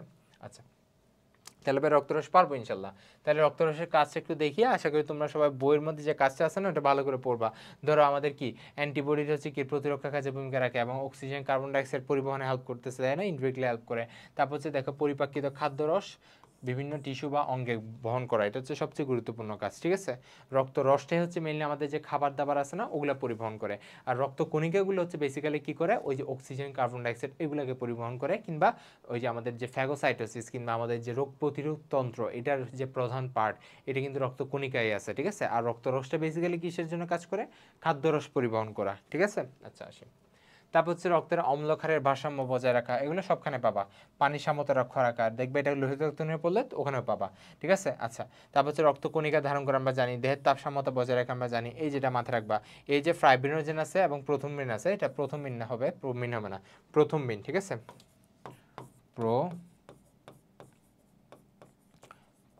প্রথমবিন, এই যে প্রথম বিন আছে না, এটা হচ্ছে কি রক্ত তঞ্চনের ভূমিকা রাখে। ওই যে বললাম প্লাজমা প্রোটিন এক একটা একরকম কাজ আছে। আচ্ছা, এবং সবগুলো সিমিলার একটা কাজ হচ্ছে সে আরেকজনকে হেল্প করে, ধরো বিক্রিয়া করতে হেল্প করে কিংবা বিপাকীয় কাজে হেল্প করে, বাট হেল্প করবে, এটা হচ্ছে প্লাজমা প্রোটিনের কাজ। আচ্ছা, তারপর হচ্ছে রোগ প্রতিরোধে হেল্প করে, বিকজ কেন আছে, বিকজ এখানে অ্যান্টিবডি আছে। আচ্ছা, তারপর দেহের প্রোটিনের আধার হিসেবে কাজ করে। আমরা জানি প্রোটিনের সঞ্চয় ভান্ডার কি, সেটা হচ্ছে রক্তরসেই, অর্থাৎ প্রোটিনগুলো সঞ্চয় থাকে কিসের মধ্যে, রক্তরসের মধ্যে। তাহলে ভাই কাজগুলো ইনশাল্লাহ পারবো আমরা, তাই না? আচ্ছা, এবার আসি আমরা তোমার কি রক্ত কণিকাতে আসি। আমরা জানি এক কথা বলতে গেলে জাস্ট এখানে একটা আমি তোমার কি এই যে একটা চিত্র আঁকলাম না, এটা হচ্ছে তোমার কি রক্ত বাহিকা, অর্থাৎ ব্লাড ভেসেল যাকে আমরা ইংলিশে বলি। ওই ব্লাড ভেসেলের মধ্যে আমরা দেখতেছি এই যে হালকা হলুদ টাইপের যে জিনিসগুলো, এগুলো আমরা দেখতেছি, এগুলো হচ্ছে কি প্লাজমা, তাই না? এই যে হলুদ হলুদ যা দেখতেছি এগুলো হচ্ছে প্লাজমা। এই প্লাজমার মধ্যে বিভিন্ন রকম আমরা কণিকা দেখতেছি, ঠিক আছে? এই যে দেখবে এখানে ছোট ছোট যে সাদা সাদা যে দেখতেছি না, এগুলো হচ্ছে কি অনুচক্রিকা। অনুচক্রিকা সবচেয়ে ছোট, এটা মাথায় রাখবে, ঠিক আছে? বা প্ল্যাটেলেট এক কথায় বলতে গেলে। আচ্ছা, তারপর এখানে যে লাল লালগুলো দেখতেছি না ভাইয়া, দ্বি অবতল শেপের এরকম করে, এগুলো হচ্ছে কি আমাদের লোহিত রক্তকণিকা, ঠিক আছে? কি এগুলা লোহিত রক্তকণিকা। এবং যে আমরা সাদা সাদা যে বড় বড় ওগুলো দেখতেছি না, বড় বড় শ্বেত রক্তকণিকা হচ্ছে সবচেয়ে বড়, ওই শ্বেত রক্তকণিকাগুলো হচ্ছে এগুলা, ঠিক আছে? এবং এগুলো কিন্তু বিভিন্ন রকম টাইপ আছে, যেটা আমি তোমাকে বললাম না, অদানাদার, লিম্ফোসাইট, মনোসাইট, দানাদার, নিউট্রোফিল, ইওসিনোফিল, ব্যাসোফিল, এগুলো মেনলি আমরা দেখতেছি, ঠিক আছে? এক একটা শেপ বা এক একটা দেখতে এক এক রকম। আচ্ছা, এটা আমরা একটু পরে আলোচনা করতেছি। সো টোটাল এই জিনিসটাকে আমরা কি বলতেছি, রক্তকণিকা বলতেছি, ঠিক আছে? বা ব্লাড কর্পাসল বলতেছি। তাহলে কি কি আছে, লোহিত, শ্বেত, অনুজীব, অনুচক্রিকা বা থ্রোম্বোসাইট। আচ্ছা, ওকে। তারপরে এখানে আমরা প্রত্যেকটা আলাদা আলাদা করে আলোচনা করি। ফার্স্ট আমরা আলোচনা করি লোহিত রক্তকণিকা নিয়ে। আচ্ছা, তো লোহিত রক্তকণিকার শেপটা এক কথা বলতে গেলে এই যে এরকম এরকম, এই চিত্রটা হয়তো আমরা সবাই দেখছি, তাই না? কিরকম লোহিত রক্তকণিকা দেখতে, সেটা হচ্ছে দ্বি অবতল, অর্থাৎ তার যে টোটাল যে একটা চাকতি আছে না, চাকতি আকৃতির শেপ, তাই না? এই চাকতি আকৃতির শেপ, অর্থাৎ তার উপরের নিচে দুই দিকে চাপা এবং দুই সাইডে কি একটু পুরু, তাই না? আচ্ছা, তাহলে হচ্ছে জিনিসটা কিসের মতো, চাকতি শেপের। দেখো কি দ্বি অবতল, নমনীয়, নিউক্লিয়াস বিহীন, যেটা আমরা সবাই জানি, তাই না? লোহিত রক্তকণিকা কি, পরিণত লোহিত রক্তকণিকা, নিউক্লিয়াস বিহীন, এটা আমরা জানি। আর একটা কি ছিল, পরিণত শিবকোষ, মনে আছে? এসএসসি তে পড়ছে কিন্তু, এটা কিন্তু এখন লাগবে, পরিণত সিভ কোষ। ওই যে জাইলেম ফ্লোয়েম বাহিকা পড়ছো না, ফ্লোয়েমের মধ্যে সিভ কোষ আছে, ওই পরিণত হইলে সেটার মধ্যে কি থাকবে না, লোহিত রক্তকণিকা থাকবে না। ওকে, তাহলে একটা কি আছে, স্থিতিস্থাপক এবং কি চাকতি আকৃতির দেখতে, ঠিক আছে? তাহলে হচ্ছে কি লোহিত রক্তকণিকার শেপটা আশা করি আমরা পারবো। এখন ভাইয়া তুমি আমাকে খুবই সিম্পল একটা কোয়েশ্চেন আনসার দাও, মানে আমি তোমাকে বলতে পারতেছি না, আচ্ছা লোহিত রক্তকণিকার শেপটা আমার শ্বেত রক্তকণিকার মতো হইলে সমস্যাটা কি ছিল? লোহিত রক্তকণিকা এরকম না হয়ে সুন্দর করে এরকম হয়ে গেলে সমস্যা কি ছিল, তাই না? অনেকটা ডিমের মতো শেপ হইলো কিংবা গোল হইলো, সমস্যা নাই তো, আছে? সমস্যাটা কি, মানে এরকম কেন সেই বলো? অবশ্যই কারণ আছে। একটা যদি আমি সবচেয়ে গুরুত্বপূর্ণ কারণ বলি, সেটা হচ্ছে যেহেতু এটার শেপটা দ্বি অবতল হয়েছে, দ্যাটস ওয়াই হয়টা কি এখানের মধ্যে সারফেসের পরিমাণ, অর্থাৎ যে আয়তন আছে না, এটার যে ক্ষেত্রফল, এই যে এখান থেকে এতটির ক্ষেত্রফল, এই যে গোল থাকলে যে ক্ষেত্রফল এরকম চ্যাপ্টা হয়ে গেছে না, যার কারণে তার ক্ষেত্রফলের পরিমাণটা কি হয়ে গেছে, বেড়ে গেছে, তাই না? অথবা বেশি হয়ে গেছে। যেহেতু ক্ষেত্রফলের পরিমাণ বেড়ে গেছে, দ্যাটস ওয়াই এখানে বেশি পরিমাণ কি লাগতে পারবে, অক্সিজেন, কার্বন ডাইঅক্সাইডগুলা বাইন্ড করতে পারবে, ঠিক আছে? এটাই হচ্ছে তার উদ্দেশ্য, কেন দ্বি অবতল সে হইছে, নিউক্লিয়াসটা হারাইছে, দ্যাটস ওয়াই সে দ্বি অবতল হয়েছে। যদি তার মধ্যে নিউক্লিয়াস থাকতো, এরকম করে একটা নিউক্লিয়াস থাকতো, তাহলে কিন্তু সে এরকম শেপ হইতে পারতো না। তাহলে দুইটা কারণ, পারবো ইনশাল্লাহ।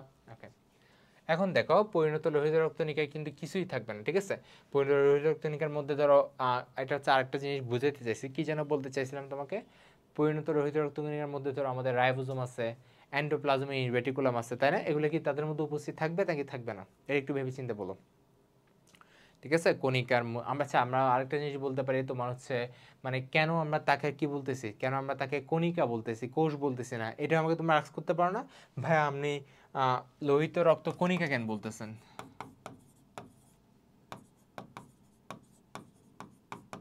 কণিকা কেন বলতেছেন, বা কোষ কেন না, কোষ কেন না, ঠিক আছে? এই কোয়েশ্চেনটার আনসার আমি দিচ্ছি না, ঠিক আছে? তোমরা বইটা পড়বা, বইয়ের মধ্যে দেখবে লোহিত রক্তকণিকা যেখানে শুরু হয়েছে সেখানে এই লাইনটা আছে, কেন কণিকা বলতেছে আমি কোষ না বলে, ওইটা জেনে তুমি জেনে নিবা, ঠিক আছে? ওইটা আমরা বই সুন্দর করে দাগায় রাখবা, এটা তোমার ক্ষয়ের জন্য গুরুত্বপূর্ণ, ঠিক আছে ভাইয়া? ওকে, তাহলে আসি ঠিক আছে। আচ্ছা, তাহলে লোহিত পরিণত যে লোহিত রক্তকণিকা ওখানের মধ্যে তোমার যত রকম আরএনএ নিউক্লিয়াস, যে তোমার নিউক্লিয়াসও থাকবে না, নিউক্লিয়াস না থাকা ছাড়া বাকি যা যা আছে গোলগি বডি, এন্ডোপ্লাজমিক রেটিকুলাম, এগুলো সবগুলো উপস্থিত থাকবে। ঠিক আছে, এটা মাথায় রাখবা, থাকবে। আচ্ছা, তারপর দেখো এখানে 3 নম্বর পয়েন্ট একটু কন্ট্রাডিক্টরি, সেটা হচ্ছে স্তন্যপায়ী প্রাণীদের মধ্যে কেবল ওটের লোহিত রক্তকণিকার নিউক্লিয়াস থাকে।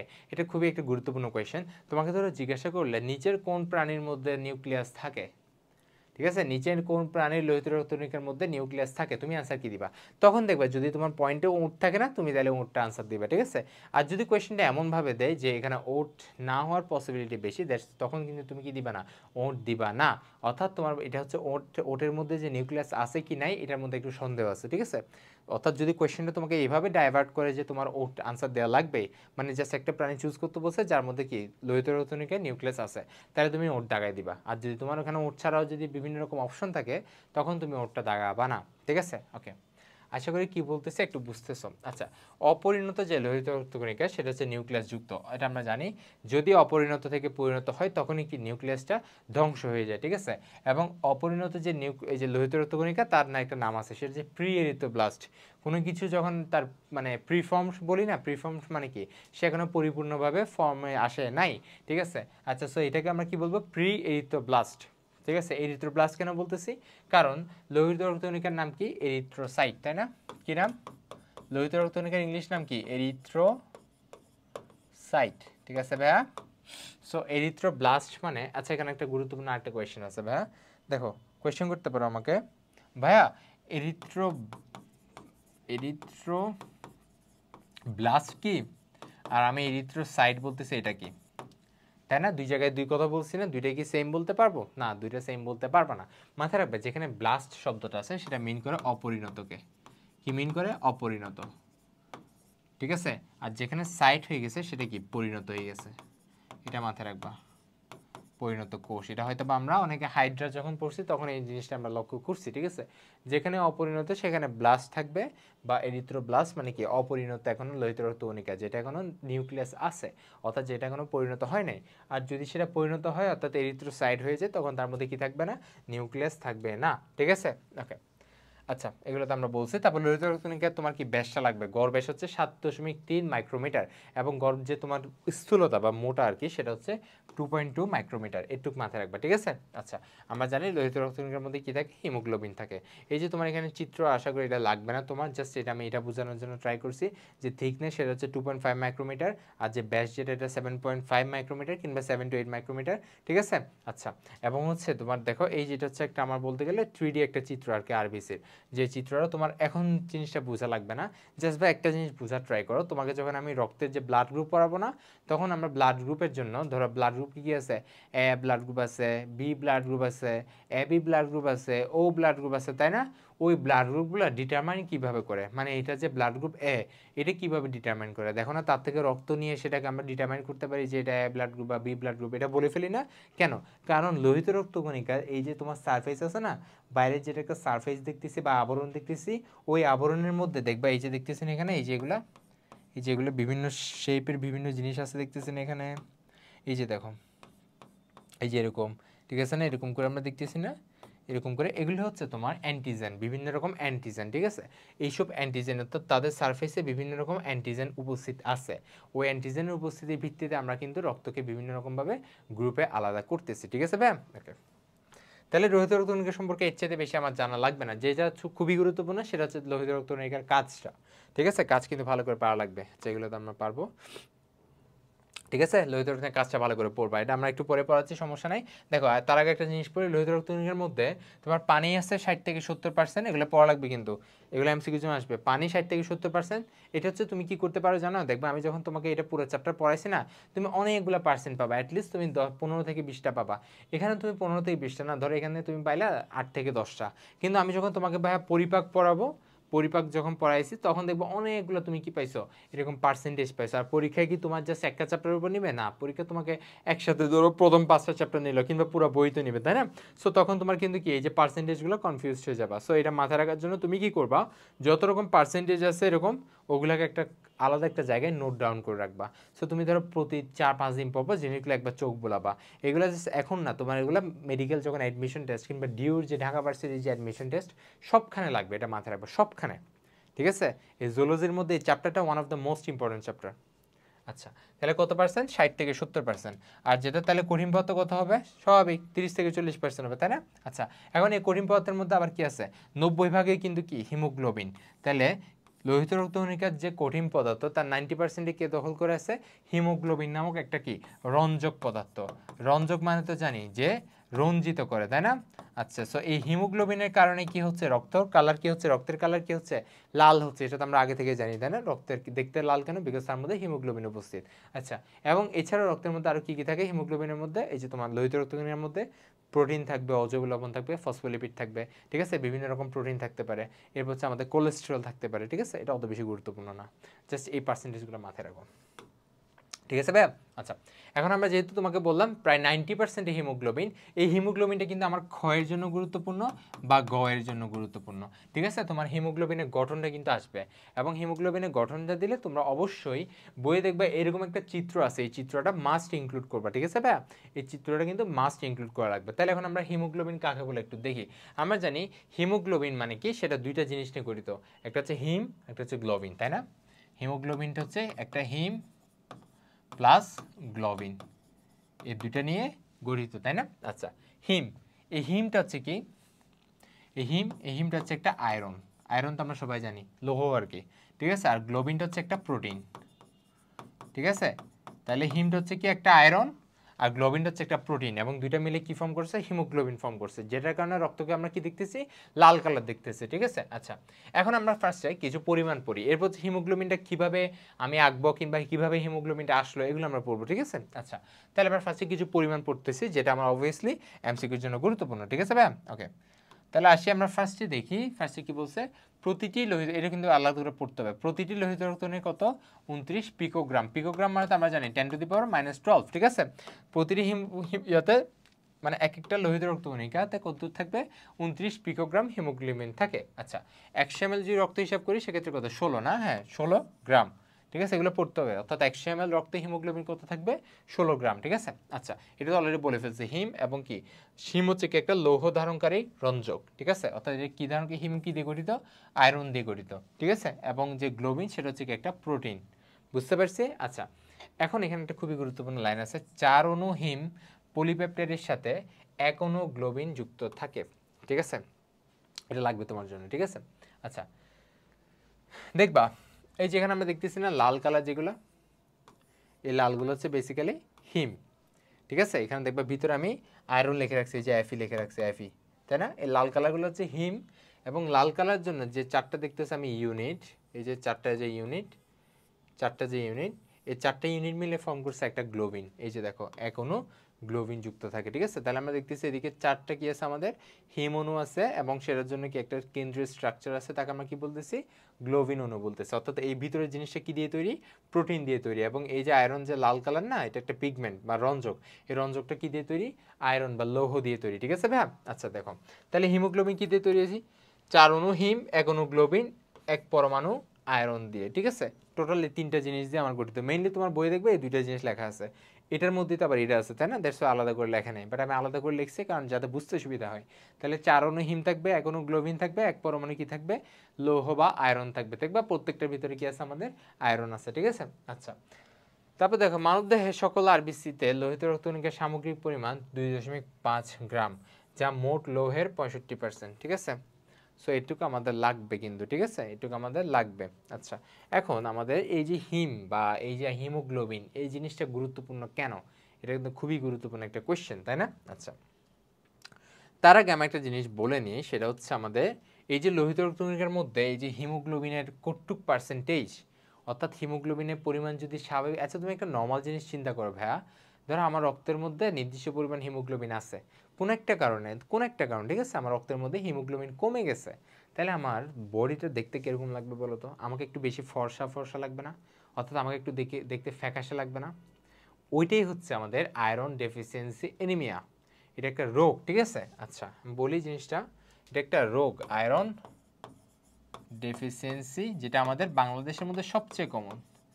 দেখবা যারা প্রেগনেন্ট, যারা মারা আছে অর্থাৎ মহিলারা যারা আছে, তাদের মধ্যে এটা অনেক বেশি দেখা যায়, কিংবা বাচ্চাদের মধ্যে এটা অনেক বেশি দেখা যায়, কিংবা যারা অপুষ্টিতে ভোগে অর্থাৎ যারা পর্যাপ্ত পরিমাণ খাবার দাবার গ্রহণ করে না, তাদের মধ্যে জিনিসটা দেখা যায়। তাইলে আয়রন ডেফিসিয়েন্সি মানে আমরা বুঝতেছি ওই যে যে রক্তের মধ্যে যে লোহিত রক্তকণিকার মধ্যে যে হিমোগ্লোবিন আছে তার মধ্যে যে হিমটা গঠিত হয়েছে কি দিয়ে?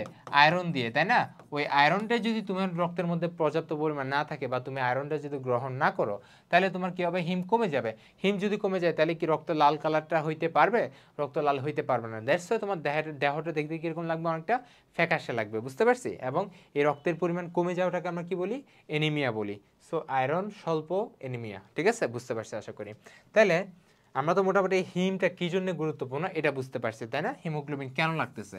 এখন হিমোগ্লোবিনের অপটিমাম রেঞ্জ কত, অর্থাৎ কটুকের মধ্যে থাকলে আমরা তাকে কি বলবো? হিমোগ্লোবিন ঠিক আছে। আর কটুকের নিচে গেলে আমরা তাকে কি বলবো? হিমোগ্লোবিনের ঝামেলা আছে। এটা মোটামুটি তোমার বিভিন্ন জায়গায় ভ্যারি করে। তোমার ধরো মেলের ক্ষেত্রে ধরা হয় তোমার 13.5 থেকে 17.5, ঠিক আছে, গ্রাম পার ডেসিলিটার, মাথা রাখবা। আর ফিমেলের ক্ষেত্রে হচ্ছে 12 থেকে 16, ঠিক আছে, 12 থেকে 16 বলা হয়, আবার 12 থেকে 15.5ও বলা হয়। নর্মালি 12 থেকে 16, আর ওদের ক্ষেত্রে ধরা হয় 14 থেকে 18 কিংবা 13.5 থেকে 17.5, ঠিক আছে। অর্থাৎ মেলের ক্ষেত্রে তোমার কি হিমোগ্লোবিনের পরিমাণ একটু বেশি, ঠিক আছে। এখন আমার মজার বিষয়, মেলের ক্ষেত্রে তোমার কি হিমোগ্লোবিনের পরিমাণ একটু বেশি কেন? এটা একটা খুবই ইন্টারেস্টিং কোয়েশ্চেন না বা? এই যে নারী পুরুষ তো আমরা বিদ্বেষ চাচ্ছি না, বাট দেখবা আমাদের শরীরের মধ্যে, ইভেন আমাদের শরীরের মধ্যে বলতেছি, প্রত্যেকটা জিনিস তুমি যখন দেখবা বৃক্ক বা কি লিভার, তাই না? লিভার, তুমি যখন দেখবা, তুমি পুরুষের যখন লিভারের যখন তুমি ওজন দেখবে তখন দেখবে এটা অলমোস্ট বলতে গেলে 1.5 কেজির আশেপাশে, তাই না? আর যখন তুমি মহিলা দেখবা তখন দেখবে 1.2 থেকে 1.4 কেজি, তাই না? ইভেন এটা প্রত্যেকটা ক্ষেত্রে সত্য, ঠিক আছে। পাকিস্থলী ধরো পুরুষের একটু বেশি থাকে, মহিলাদের একটু কম থাকে। এখন যে আমি হিমোগ্লোবিন পড়তেছি সেটাও ঠিক সেম, পুরুষদের একটু বেশি থাকবে আর মহিলাদের একটু কম থাকবে, ঠিক আছে ভাইয়া? আচ্ছা, এখন পুরুষদের বেশি থাকার কারণ কি? মানে এটার কথা বলতেছি, কেন পুরুষদের ক্ষেত্রে হিমোগ্লোবিনের পরিমাণটা একটু বেশি থাকে? Because of testosterone. কি? Because of testosterone. আমরা সবাই টেস্টোস্টেরন সম্পর্কে জানি, তাই না? একটু বড় তো আমরা অলরেডি হয়ে গেছে, তাই না? আচ্ছা, এই টেস্টোস্টেরনটা হচ্ছে আমাদের পুরুষের জন্য সবচেয়ে গুরুত্বপূর্ণ হরমোনদের মধ্যে একটা, যেটা হচ্ছে আমাদের শরীরের মধ্যে নর্মাল যে মেটাবলিজম কিংবা আমাদের যে গ্রোথ, ঠিক আছে, কিংবা আমরা যে সেক্সুয়ালি যে আমরা কি হচ্ছে, আমরা ম্যাচিউর হচ্ছি, সব কিছু নিয়ন্ত্রণ করতেছে কে? Testosterone hormone. এই টেস্টোস্টেরন হরমোনের কারণে কি ছেলেদের মধ্যে হিমোগ্লোবিনের পরিমাণ বেশি, এবং এই জন্যে মহিলারা, যেহেতু মহিলাদের মধ্যে এই যে হিমোগ্লোবিনের পরিমাণ একটু কম, দ্যাটস ওয়াই মহিলাদের ক্ষেত্রে বেশিরভাগ কি হয়? অ্যানিমিয়া হয়। মানে অ্যানিমিয়াটা মহিলা আর বাচ্চাদের ক্ষেত্রে বেশি হয়, ঠিক আছে। বাচ্চাদের কিন্তু এই দুটো বেশি হয়। বুঝতে পারছি ভাইয়া? আশা করি পারবো, ঠিক আছে। ওকে, এখন একটা জিনিস আমরা একটু পড়ে ফেলি। এখানে একটা সুন্দর একটা চিত্র দেখতেছি আমরা, তাই না? এই চিত্রটা কিন্তু মাস্ট পরীক্ষা আঁকা লাগবে। এই যে আমি সুন্দর করে আঁকলাম না, মাঝখানে গ্লোবিন, ঠিক আছে, 4টা ইউনিট দেখতেছি, এদিকে আবার প্রত্যেকটারে কি আছে? আমি কি দেখতেছি? হিম দেখতেছি, তাই না? আবার এই হিমের সাথে আবার কি ফর্ম করতেছে? আমরা যখন শ্বসন পড়বো, শ্বসন চ্যাপ্টারটা পড়বো, তখন একটা জিনিস লক্ষ্য করবো, অক্সিহিমোগ্লোবিন। অক্সিজেন কিভাবে আমাদের শরীরের মধ্যে বাহিত হচ্ছে, কিসের মাধ্যমে? অক্সিহিমোগ্লোবিন হয়ে, তাই না?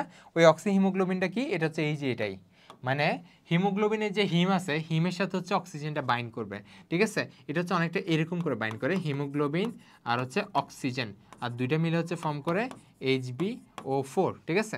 এটা মাথায় রাখবা, এখানে হচ্ছে 2O2 হবে, ঠিক আছে। এটা হচ্ছে একটা অক্সিহিমোগ্লোবিন। অক্সিহিমো মানে এখানে অক্সিজেন আছে আর হিমোগ্লোবিন আছে, ঠিক আছে। এটা ফর্ম করে তারা হচ্ছে কি নির্দিষ্ট জায়গায় যাবে, অর্থাৎ কোষের আশেপাশে যাবে রক্তটা, এবং কোষের আশেপাশে যখন যাবে তখন কি কোষকে কি দেওয়া লাগবে? অক্সিজেন সাপ্লাই করা লাগবে না? তখন কি হবে? এই অক্সিহিমোগ্লোবিনটা আবার ভেঙে যাবে, ভেঙে আবার হিমোগ্লোবিন আর অক্সিজেন করবে। হিমোগ্লোবিন তো রক্তের মধ্যে থেকে গেছে, আর অক্সিজেনটা কি কোষের মধ্যে ঢুকে যাবে, ঠিক আছে। এইভাবে তারা কি শ্বসনের মধ্যে হেল্প করতেছে, ঠিক আছে ভাই? ওকে, এবং এটা কিন্তু কার্বন ডাইঅক্সাইড পরিবহনে কিন্তু হেল্প করে, ঠিক আছে। এটা মাথায় রাখবা, কার্বন ডাইঅক্সাইড পরিবহনে কিন্তু আমার এই যে হিমোগ্লোবিনটা হেল্প করে, বাট এটা অতটা ম্যান্ডেটরি না বা বেশি সিগনিফিকেন্ট না আর কি। তাহলে ইনশাল্লাহ পারবো আমরা। ওকে, আচ্ছা, এখন হচ্ছে আমরা খুবই গুরুত্বপূর্ণ একটা জিনিস পড়বো, যেটা তোমার জন্য মোটামুটি অত বেশি বোঝার গুরুত্ব, মানে অত বেশি এই চিত্রগুলো গুরুত্বপূর্ণ না, জাস্ট হচ্ছে তুমি একটু বোঝার ট্রাই করো, আর কিছুই না, ঠিক আছে। আমি জাস্ট একটু চিত্র দিয়ে তোমাকে জিনিসটা যে অ্যাকচুয়ালি কতটুকু ইন্টারেস্টিং এটা বোঝানোর ট্রাই করতেছি, ঠিক আছে। আচ্ছা, এই যে হেমাটোপয়েসিস, হেমাটোপয়েসিস আমরা জানি মানে রক্তকোষ সৃষ্টি করার প্রক্রিয়াকে আমরা কি বলি? হেমাটোপয়েসিস। এবং আমরা সবাই জানি রক্ত সৃষ্টি হয় কোত্থেকে, অর্থাৎ রক্তকোষগুলো, অর্থাৎ লোহিত রক্তকণিকা, শ্বেতকণিকা, এগুলো কোত্থেকে সৃষ্টি হচ্ছে? বোন ম্যারো থেকে, তাই না? অর্থাৎ হাড়ের ভেতরে কোনো একটা মজ্জা আছে। আমি যদি এক কথা বলতে চাই, তোমরা হয়তো বা লক্ষ্য করছো, যখন আমরা মুরগির যখন হাড় খাই, ওই যে বলা হয় না বরিশাইলা না কোথায় ওরা যখন হাড়কে ওরা পুরোটা কামড়ায় হাড় শুদ্ধ খেয়ে ফেলে, এরকম একটা কথা আছে না? তো তখন দেখবে তোমরা হাড়টা যখন এরকম করে কামড় দিছো তখন দেখবে হাড়ের ভেতরে কাইন্ড অফ লাল লাল টাইপের কিছু একটা দেখতেছি, তাই না? লাল লাল একটু গুড়ি গুড়ি টাইপের, ওটাই হচ্ছে মজ্জা, ঠিক আছে? হাড়ের ভেতরে মজ্জা, এবং ওখান থেকে কিন্তু কি তৈরি হয়, ব্লাড তৈরি হয়, ঠিক আছে? আচ্ছা, বুঝতে পারছি ভাইয়া? আচ্ছা, এই যে দেখো এটা হচ্ছে টোটাল একটা বোন, এই বোনের মধ্যে এই ভিতরে যে আমরা দেখতেছি না এরকম এগুলো হচ্ছে কি ম্যারো, ঠিক আছে, বা বোন ম্যারো, যেখানে জুম করছে এগুলো বোন ম্যারো, ঠিক আছে? এবং এখান থেকে কি তৈরি হচ্ছে, আমাদের ব্লাড তৈরি হচ্ছে। কি তৈরি হচ্ছে, ব্লাড। এই যে দেখো red blood cell, white blood cell, platelets, ঠিক আছে, এগুলো তৈরি হচ্ছে, ঠিক আছে ভাইয়া? এটুক বুঝলে আমার জন্য বহুত, ঠিক আছে? এটা বুঝতে হবে না, এটা তোমার না, এটা আমাদের মেডিকেলের পড়াশোনা। ওকে, এখন আমরা পড়বো আলাদা আলাদা করে লোহিত রক্তকণিকা কিভাবে সৃষ্টি হয়েছে, বা লোহিত রক্তকণিকা যে সৃষ্টি হয়েছে এটাকে আমরা বলতেছি, দেখবো তোমাদের বই একটা, তোমাদের নতুন নাম আছে, বই নতুন নাম না, তোমাদের বই একটা নাম আছে, সেটা হচ্ছে এরিথ্রোপয়েসিস। কি নাম? এরিথ্রোপয়েসিস।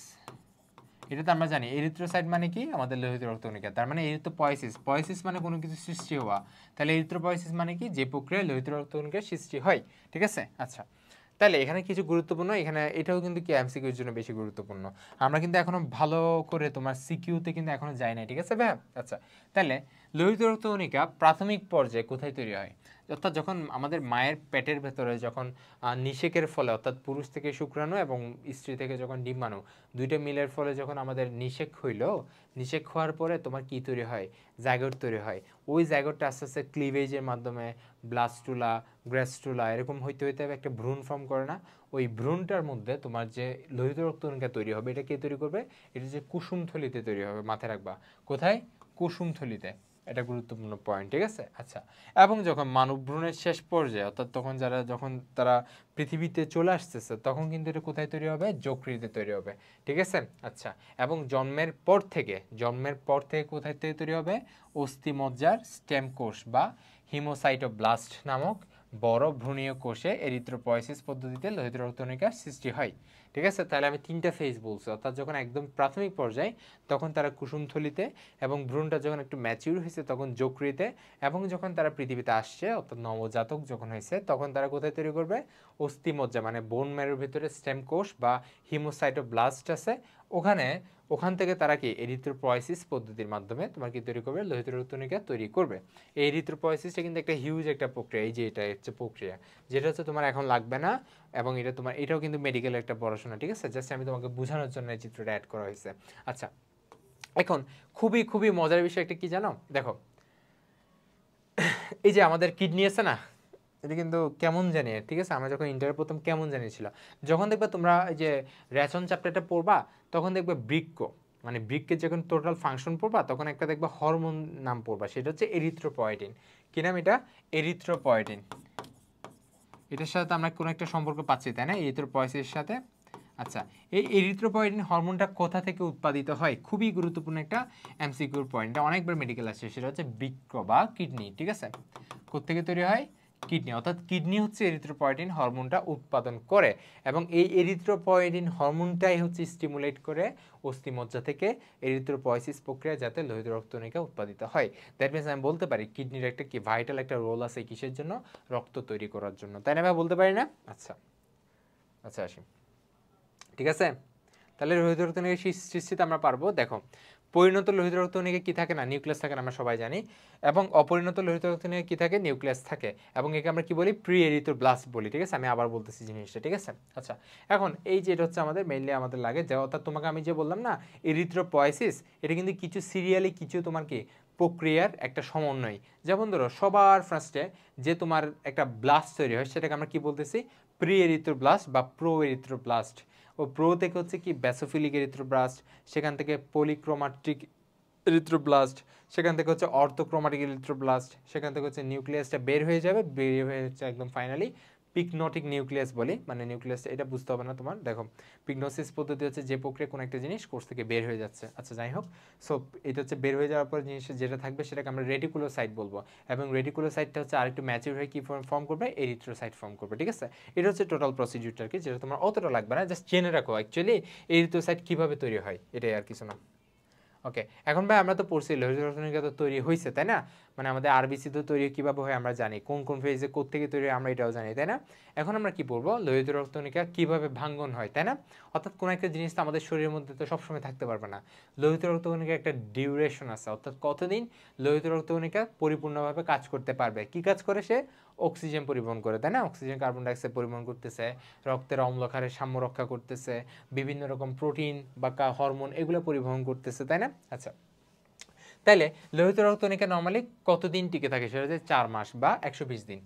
অর্থাৎ প্রতি 120 দিন বা 4 মাস পর পর লোহিত রক্তকণিকা যেগুলা আগের আছে, অর্থাৎ যাদের বয়স যদি 4 মাস হয় তাহলে তারা কি ভেঙে যাবে, অর্থাৎ তারা কি মরে যায় এক কথা বলতে গেলে, এবং ওদিকে আবার কি নতুন লোহিত রক্তকণিকা তৈরি হইতেই আছে, ঠিক আছে? আচ্ছা, তাহলে দেখো মানবদেহে প্রতি সেকেন্ডে 20 লক্ষের অধিক, ঠিক আছে, কত 20 লক্ষেরও অধিক লোহিত রক্তকণিকা তৈরি হয়, আবার কি হয় সমপরিমাণ মৃত্যু হয়, ঠিক আছে? যে পরিমাণ মৃত্যু হয় সেই পরিমাণ আবার তৈরি হইতে থাকে, ঠিক আছে? কত সেকেন্ডে 20 লাখ। আচ্ছা, দেখো লোহিত রক্তকণিকা জীবনকালের শেষের দিকে আকৃতির পরিবর্তন ঘটে এবং রক্তচালকের মধ্য দিয়ে প্রবাহিত হওয়ার সময় সামান্য চাপে ভেঙে যায়, এই অবস্থাকে পয়কিলোসাইট বলে।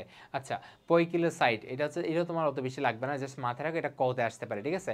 পয়কিলোসাইট মানে এক কথায় যদি আমি ইংলিশে বলি সেটা হচ্ছে ওই লোহিত রক্তকণিকাটা তার যখন গড়ায়ু শেষ হয়ে যায়, যখন আমাদের ধরো আমরা যখন বৃদ্ধ হয়ে যাই তখন দেখো না, বৃদ্ধ একজন মানুষ আর আমি এখন ইয়াং আছি, আমার যে শরীরের শেপ দুটো কি সেম না? বৃদ্ধ যে তার শরীরটা একটু কেমন জানি ভঙ্গুর ভঙ্গুর হয়ে যায় না, ওই জিনিসটা হচ্ছে পয়কিলোসাইট, অর্থাৎ হচ্ছে অ্যাবনর্মালি শেপড একটা কি আরবিসি, ঠিক আছে? যেটা হচ্ছে তোমার নর্মালি তারা যখন ধ্বংস হয়ে যাবে তার কিছু আগে জিনিসটা এরকম থাকে আর কি। আচ্ছা, তারপর দেখো এটা হচ্ছে লাগবে, লোহিত রক্তকণিকা ধ্বংস হয় কোথায়? যকৃৎ এবং প্লীহাতে। কোথায়? যকৃৎ এবং প্লীহাতে লোহিত রক্তকণিকা কি হয়? ধ্বংস হয়, এটা লাগবে, ঠিক আছে? আচ্ছা, এবং এই কারণে এদেরকে কি বলে, অর্থাৎ যকৃৎ প্লীহাকে কি বলে? আরবিসি এর কবরস্থান বলে, ঠিক আছে? এটা কিন্তু এমসিকিউর গুরুত্বপূর্ণ পয়েন্ট, যেটা তোমার বইয়ে নাই, ঠিক আছে? কি কি? যকৃৎ এবং প্লীহা যেখানে ধ্বংস হয় সেখানে তো তাকে আমরা কি বলি? কবরস্থান বলবো, তাই না? আচ্ছা, তাহলে এখন এখানে একটা তোমার জিনিস দেখতেছি, এই জিনিসটা একটু বুঝলে তোমার জন্য ভালো হয়। যেমন ধরো এই যে ধরো আমরা বলছি কি ভাইয়া, লোহিত রক্তকণিকা তৈরি হয় কোথায়? বোন ম্যারোতে, তাই না? বোন ম্যারো অর্থাৎ কি, এই যে হাড্ডি দেখতেছি না, হাড্ডির ভেতরে যে মজ্জা আছে ওখানে তৈরি হচ্ছে, কি তৈরি হচ্ছে? আরবিসি তৈরি হচ্ছে, ঠিক আছে? এখন এই আরবিসিটা এখান থেকে তোমার যখন হচ্ছে ওর মেয়াদ যখন 120 দিন হয়ে গেছে তখন হচ্ছে ও একটা প্রক্রিয়া করবে, সেটা হচ্ছে ফ্যাগোসাইটোসিস প্রক্রিয়া। ফ্যাগোসাইটোসিস মানে এক কথা বলতে গেলে ভক্ষণ কোন একটা প্রক্রিয়া, তাই না? অর্থাৎ এইকে কোনো একটা জিনিস ভক্ষণ করে ফেলবে, ভক্ষণ করে ওকে ছিন্ন বিচ্ছিন্ন করে দেবে। কোথায় করবে? যকৃতে করবে, ঠিক আছে? যকৃত এবং প্লীহাতে করবে। এই যকৃত এবং প্লীহার মধ্যে তোমার যে ফ্যাগোসাইটোসিস যে কোষ, তার একটা আলাদা নাম আছে, নাম কি? কাফফার কোষ। কি নাম? কাফফার, ঠিক আছে? কি নাম? কাফফার কোষ, ঠিক আছে? কি নাম ভাইয়া? কাফফার কোষ। এই কাফফার কোষটা হচ্ছে তোমার বেসিক্যালি ফ্যাগোসাইটোসিস করে, কার? লোহিত রক্তকণিকার। এখন ফ্যাগোসাইটোসিস করার কারণে এই লোহিত রক্তকণিকা কি হবে? ভেঙে যাবে। এখন লোহিত রক্তকণিকা ভাঙা মানে কি? লোহিত রক্তকণিকার ভিতরে কি আছে? হিমোগ্লোবিন আছে, তাই না? লোহিত রক্তকণিকার কঠিন পদার্থ 90% কি দখল করে আছে? হিমোগ্লোবিন আছে না? আচ্ছা, তাহলে দেখো এই যে হিমোগ্লোবিনটা আলাদা হয়ে গেছে, ঠিক আছে? আচ্ছা, এখন এই হিমোগ্লোবিন আবার কি কি পার্ট আছে আমরা জানি, একটা হচ্ছে হিম পার্ট আছে, একটা কি পার্ট আছে? গ্লোবিন পার্ট আছে, তাই না ভাই? এই যে দেখো হিম আলাদা হয়ে গেছে, গ্লোবিন আলাদা হয়ে গেছে। এই গ্লোবিনটা হচ্ছে একটা আমি কি বলছি? প্রোটিন কিংবা অ্যামাইনো অ্যাসিড, তাই না? কি? Amino acid. অ্যামাইনো অ্যাসিডের অনেকগুলো অ্যামাইনো অ্যাসিড একটার সাথে একটা পেপটাইড বন্ডের মাধ্যমে লেগে লেগে তো কি ফর্ম করে? প্রোটিন ফর্ম করে, তাই না? আচ্ছা, এখন এখানে ভাই আমি অ্যামাইনো অ্যাসিড কেন বলতেছি? কারণ এই অ্যামাইনো অ্যাসিডটা কি হয়? যকৃতের মধ্যে সঞ্চয় হয়, ঠিক আছে? যকৃতের মধ্যে অ্যামাইনো অ্যাসিডটা হচ্ছে অ্যামাইনো অ্যাসিড হিসেবে থাকতে পারে না, বরঞ্চ এটা কি কার্বোহাইড্রেটে কনভার্ট হয়ে যায়, ঠিক আছে? অথবা অনেক কিছুতে কনভার্ট হয়ে যেতে পারে, লাইপোজেনেসিস বা গ্লাইকোজেনেসিস হইতে পারে, ঠিক আছে? আচ্ছা, তাহলে এটা কি অ্যামাইনো অ্যাসিডটা হচ্ছে কি সঞ্চয়ী ভূমিকা কাজে করতেছে, ঠিক আছে? অর্থাৎ এটা যকৃতে সেফ থাকতেছে, এটা লাগবে আমার পরবর্তীতে বডি বিল্ডের জন্য, জিনিসটা লাগবে। আচ্ছা, এবং যে হিমটা যে বাকি আছে না, হিমের মধ্যে আবার কি কি আছে আমি বলছি, হিমের মধ্যে দুইটা পার্ট আছে, একটা হচ্ছে আয়রন পার্ট আছে, আর একটা পার্ট কি আছে আমাদের? বিলিরুবিন পার্ট আছে। দেখো তাহলে আয়রন একটা পার্ট আছে, আর একটা কি আছে আমাদের? বিলিরুবিন আছে, ঠিক আছে? আচ্ছা, এখন একটা মজার বিষয় হচ্ছে তোমাকে যখন দেখো আমি বলি, দেখো তাহলে হিমটা যখন ভাঙবে এটা দুইটা পার্ট হবে, একটা হচ্ছে আয়রন বের হবে, একটা হচ্ছে বিলিরুবিন বের হবে। বাংলায় লিখি বিলিরুবিন। এই বিলিরুবিন জিনিসটা হচ্ছে একটা হলদে একটা পদার্থ, ঠিক আছে? হলদে পদার্থ। এই হলদে পদার্থটা হচ্ছে আমাদের ওই পিত্তের মধ্যে যে বাইল আছে না, বাইলের মধ্যে সেফ থাকবে, ঠিক আছে? এখন হচ্ছে এই বিলিরুবিনটা হচ্ছে কি, যেহেতু একটু হলদে বলছি না, এই হলদের কারণে কিন্তু একটা গুরুত্বপূর্ণ এখানে একটা ক্লিনিক্যাল টার্ম আছে, সেটা হচ্ছে জন্ডিস। জন্ডিস, অর্থাৎ যখন আমাদের জন্ডিস হয় তখন আমাদের দেহের মধ্যে বিলিরুবিনের পরিমাণটা বেড়ে যায়। কেন? রক্তের ভাঙনের কারণে কিংবা ধরো কোনো একটা কারণে আমাদের দেহের মধ্যে বিলিরুবিনের পরিমাণটা বেড়ে যায়। এটা হচ্ছে একটা রঞ্জক, ঠিক আছে, যেটা দেখতে অনেকটা হলদে কালারের। অ্যান্ড দ্যাটস ওয়াই যখন দেখবা জন্ডিসের তোমার কি অ্যাকচুয়ালি জন্ডিস হয়েছে কিনা এটা কিন্তু দেখা বলে না। ধরো তোমার চোখ দেখে কেউ বলে না কিরে তোর জন্ডিস হয়েছে নাকি, কীভাবে বুঝে? কারণ দেখে চোখটা একটু কী হয়ে গেছে, হলুদ কালার হয়ে গেছে, তাই না ভাইয়া? অথবা ধর হাতের এই যে তোমার তালু দেখে তালুটা কী হয়ে যায়, হলুদ কালার হয়ে যায়। কেন? বিকজ এই বিলিরুবিনটা যখন লিমিটের চেয়ে একটু বেশি এক্সক্রিট হবে, ঠিক আছে, অথবা বেশি একটু তৈরি হচ্ছে, তখনই কী হবে, আমাদের জিনিসটাকে আমরা কী বলতে পারি, একটা জন্ডিস বলতে পারি, তাই না? আমরা তো সবাই জন্ডিস নাম শুনছি। ওকে, তাহলে বিলিরুবিনে আলাদা গুরুত্বপূর্ণ কাজ আছে, তাই না? প্রত্যেকটা জিনিসের একটা ভূমিকা আছে, দ্যাটস ওয়াই চ্যাপ্টারটা খুবই গুরুত্বপূর্ণ। এখন লোহিত রক্তকণিকা কি সবার ক্ষেত্রে সেম না? বয়স ভেদে এক একজনের লোহিত রক্তকণিকা এক এক রকম, তাই না? তোরা বাচ্চাদের ক্ষেত্রে একরকম হবে, তার বোন ম্যারো যখন ম্যাচিউর হবে, তার যখন পূর্ণবয়স্ক হবে তখন একরকম হবে। সো এই যে অ্যামাউন্টটা, এটা খুবই গুরুত্বপূর্ণ এবং এটা তোমার বইয়ে বর্তমানে যে যে পরিমাণ আছে ওই পরিমাণটা একদম ঠোঁটস্থ করতে হবে, ঠিক আছে? অর্থাৎ একদম যদি ভ্রূণ হয় তাদের ক্ষেত্রে সবচেয়ে বেশি কত, 80 থেকে 90 লক্ষ। আর যদি শিশু হয় কত, 60 থেকে 70, এটা আমি সিরিয়ালি মনে রাখতাম, 60 থেকে 70। পূর্ণ হলে কত, 50 লাখ। আর যদি স্ত্রীর ক্ষেত্রে 45 লাখ। দেখছো, স্ত্রীদের কিন্তু তোমার কি লোহিত রক্তকণিকার পরিমাণও কম, ঠিক আছে? কেন? ওই যে টেস্টোস্টেরনের কারণে, মাথায় রাখবা। আচ্ছা, ঠিক আছে ভাইয়া? ওকে, এখন দুইটা কন্ডিশন আছে।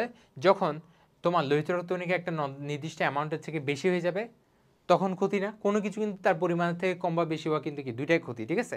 অর্থাৎ কমে গেলেও ক্ষতি, বেশি হয়ে গেলেও ক্ষতি, ঠিক আছে? আচ্ছা, তাহলে লোহিত রক্তকণিকার পরিমাণ যখন তার অ্যাভারেজ যে লেভেল, অর্থাৎ এই যে অ্যাভারেজ লেভেলগুলো লিখছি না, তার চেয়ে যখন বেশি হয়ে যাবে, দেখো প্রতি মিলিমিটার কিউবে লোহিত রক্তকণিকার সংখ্যা যখন 65 লাখের বেশি হবে, ঠিক আছে, অর্থাৎ যখন 65 লাখের বেশি হবে তখন তাকে আমরা কি বলবো, পলিসাইথেমিয়া, বা যখন অ্যামাউন্টটা বেশি হয়ে গেছে, বেশি মানে পলি, ঠিক আছে?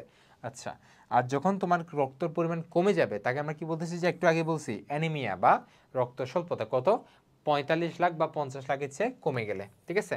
তোমার বই কত আছে দেখো, এক একবার এক একটা দেয়। আচ্ছা, নর্মালি 50 লাখ কিংবা 45 লাখের চেয়েও কমতে পারে, ঠিক আছে?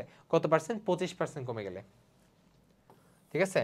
নর্মাল যে তোমার লোয়ার লিমিট আছে না, লোয়ার লিমিট কত, এই যে 45 লাখ কিংবা 50 লাখ, এর যদি তোমার কি 25% কমে যায় তাকে আমরা কি বলবো, অ্যানিমিয়া বা রক্ত স্বল্পতা, ঠিক আছে? পারবো ইনশাল্লাহ। এখন আমরা পড়ি, যেটা খুবই গুরুত্বপূর্ণ বলছিলাম, লোহিত রক্তকণিকার কাজটা কি, সেটা হচ্ছে আমরা সবার ফার্স্টে কি বলবো, এটা হচ্ছে পরিবহন। কি পরিবহন করে? অক্সিজেন এবং কার্বন ডাইঅক্সাইড।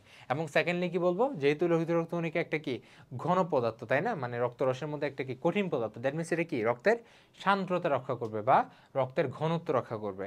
এই সান্দ্রতা জিনিসটা কি আমরা ফিজিক্সে পড়ছি ভাইয়া, ভিসকসিটি, সান্দ্রতা পড়ছি। এটা হচ্ছে আমাদের মূল একটা বেসিস, কিসের? স্রোত সৃষ্টি হওয়ার, ঠিক আছে? আমরা এটার সাথে কার তুলনা করব, আমাদের রিয়েল লাইফের মধ্যে ঘর্ষণ আছে না, রাস্তার মধ্যে একটা সাইকেল চলতেছে, সো সাইকেলের চাকার সাথে রাস্তার ঘর্ষণ হচ্ছে, এই এক্সাক্ট জিনিসটা যদি তুমি পানির ক্ষেত্রে চিন্তা করো, এটাকে আমরা কি টার্ম দিব, সান্দ্রতা টার্ম দিব বা ভিসকসিটি টার্ম দিব। অর্থাৎ পানি একটা এদিকে যাচ্ছে, একটা পানির স্রোত এদিকে যাচ্ছে, দুইজনের মধ্যে যে ঘর্ষণ টাইপ হচ্ছে সেটা হচ্ছে কি সান্দ্রতা, এটা মাথায় রাখবা, ঠিক আছে? ওকে, এই সান্দ্রতার কিন্তু খুবই খুবই গুরুত্বপূর্ণ ভূমিকা আছে আমাদের শরীরে। আচ্ছা, তারপর দেখো অম্লক্ষারের ভারসাম্য রক্ষা করে, এটা তো অবভিয়াসলি করবে। আচ্ছা, তারপর ধরো লোহিত প্লাজমা মেমব্রেনে উপস্থিত অ্যান্টিজেন ব্লাড গ্রুপিং এ সাহায্য করে, খুবই গুরুত্বপূর্ণ। আমি অলরেডি তোমাকে জিনিসটা সম্পর্কে বলে ফেলছি। অর্থাৎ লোহিত রক্তকণিকার উপরে যে প্লাজমা মেমব্রেন আছে না, ওখানে কিন্তু বিভিন্ন রকম অ্যান্টিজেন থাকে। আমি এখানে একটা চিত্র দিয়ে দেখাইছিলাম না, ওই অ্যান্টিজেনটাই বেসিক্যালি কি করে, আমার ওই অ্যান্টিজেনটা বেসিক্যালি ব্লাড গ্রুপিং এ হেল্প করে। কেমনে কেমনে হেল্প করে সেটা হচ্ছে আমরা যখন জুলজির 11 নম্বর চ্যাপ্টারটা পড়বো, জিন তত্ত্ব বিবর্তন পড়বো, ওখানে দেখবা ব্লাড গ্রুপিং সম্পর্কে বিস্তারিত একটা ধারণা আছে, ঠিক আছে? আচ্ছা, একদম সিম্পলি আমি বলে ফেলি, তাই না, ভালো হয়। দেখো, সাপোজ আমার ব্লাড গ্রুপ এ, ভাই আপনার ব্লাড গ্রুপ কি, আমার ব্লাড গ্রুপ এ ব্লাড গ্রুপ, ঠিক আছে? ওকে, তাহলে আমার যে ব্লাড গ্রুপ, দ্যাট মিনস কি আমার লোহিত রক্তকণিকার যে প্লাজমা মেমব্রেন, ওখানে এ অ্যান্টিজেন আছে। কি আছে ভাইয়া? এ অ্যান্টিজেন আছে, ঠিক আছে? এবং এই যে অ্যান্টিজেন, ঠিক তার বিরুদ্ধে অ্যান্টিবডি আমার রক্তরসের মধ্যে উপস্থিত থাকতে পারবে না, ঠিক আছে? অর্থাৎ অ্যান্টিজেন, এই অ্যান্টিজেনের জন্য যদি অ্যান্টিবডি আমার রক্তরসের মধ্যে উপস্থিত থাকে, তাহলে অ্যান্টিজেনকে অ্যান্টিবডি কি করে ফেলবে, জমাট বাঁধায় ফেলবে না? সেটা কি পসিবল না? অর্থাৎ অ্যান্টিজেন এর বদলে বিপরীতে যেটা থাকে, অর্থাৎ বি অথবা বলতে গেলে বিটা, ঠিক আছে? আমার রসের মধ্যে কি থাকবে, বিটা অ্যান্টিবডি থাকবে। দ্যাট মিনস আমি বলতে পারি কি আমার ব্লাড গ্রুপ কি এ, ঠিক আছে? কিন্তু আমি যদি বলতে পারি তোমার blood group B, that means কি তোমার বি অ্যান্টিজেন থাকবে এবং এ অ্যান্টিবডি থাকবে, ঠিক আছে? পারবো। তাহলে ভাইয়া এগুলো যে বলতেছেন এগুলো তো ইজি। এবি ব্লাড গ্রুপে কি হবে? কনফিউজিং না? হ্যাঁ, এবি ব্লাড গ্রুপে তোমার এ অ্যান্টিজেনও থাকবে, বি অ্যান্টিজেনও থাকবে, দুইটাই থাকবে, এবং তোমার কোনো অ্যান্টিবডি থাকবে না। কি থাকবে না? কোনো অ্যান্টিবডি থাকবে না। জিজ্ঞেস করতে পারো কিরে ভাইয়া কোনো অ্যান্টিবডি কেমনে থাকবে না, এটা কেমনে পসিবল? অবভিয়াসলি থাকবে না। তুমি একটা জাস্ট চিন্তা করো, এ যেহেতু অ্যান্টিজেন আছে এখানে, তাহলে এখানে যদি এ অ্যান্টিবডি উপস্থিত থাকতো, তাহলে তোমার কি হইতো? তোমার রক্তটা জমাট বেঁধে যেত না। অর্থাৎ এর জন্য কোন অ্যান্টিবডি থাকার কথা? বি অ্যান্টিবডি থাকার কথা, তাই না?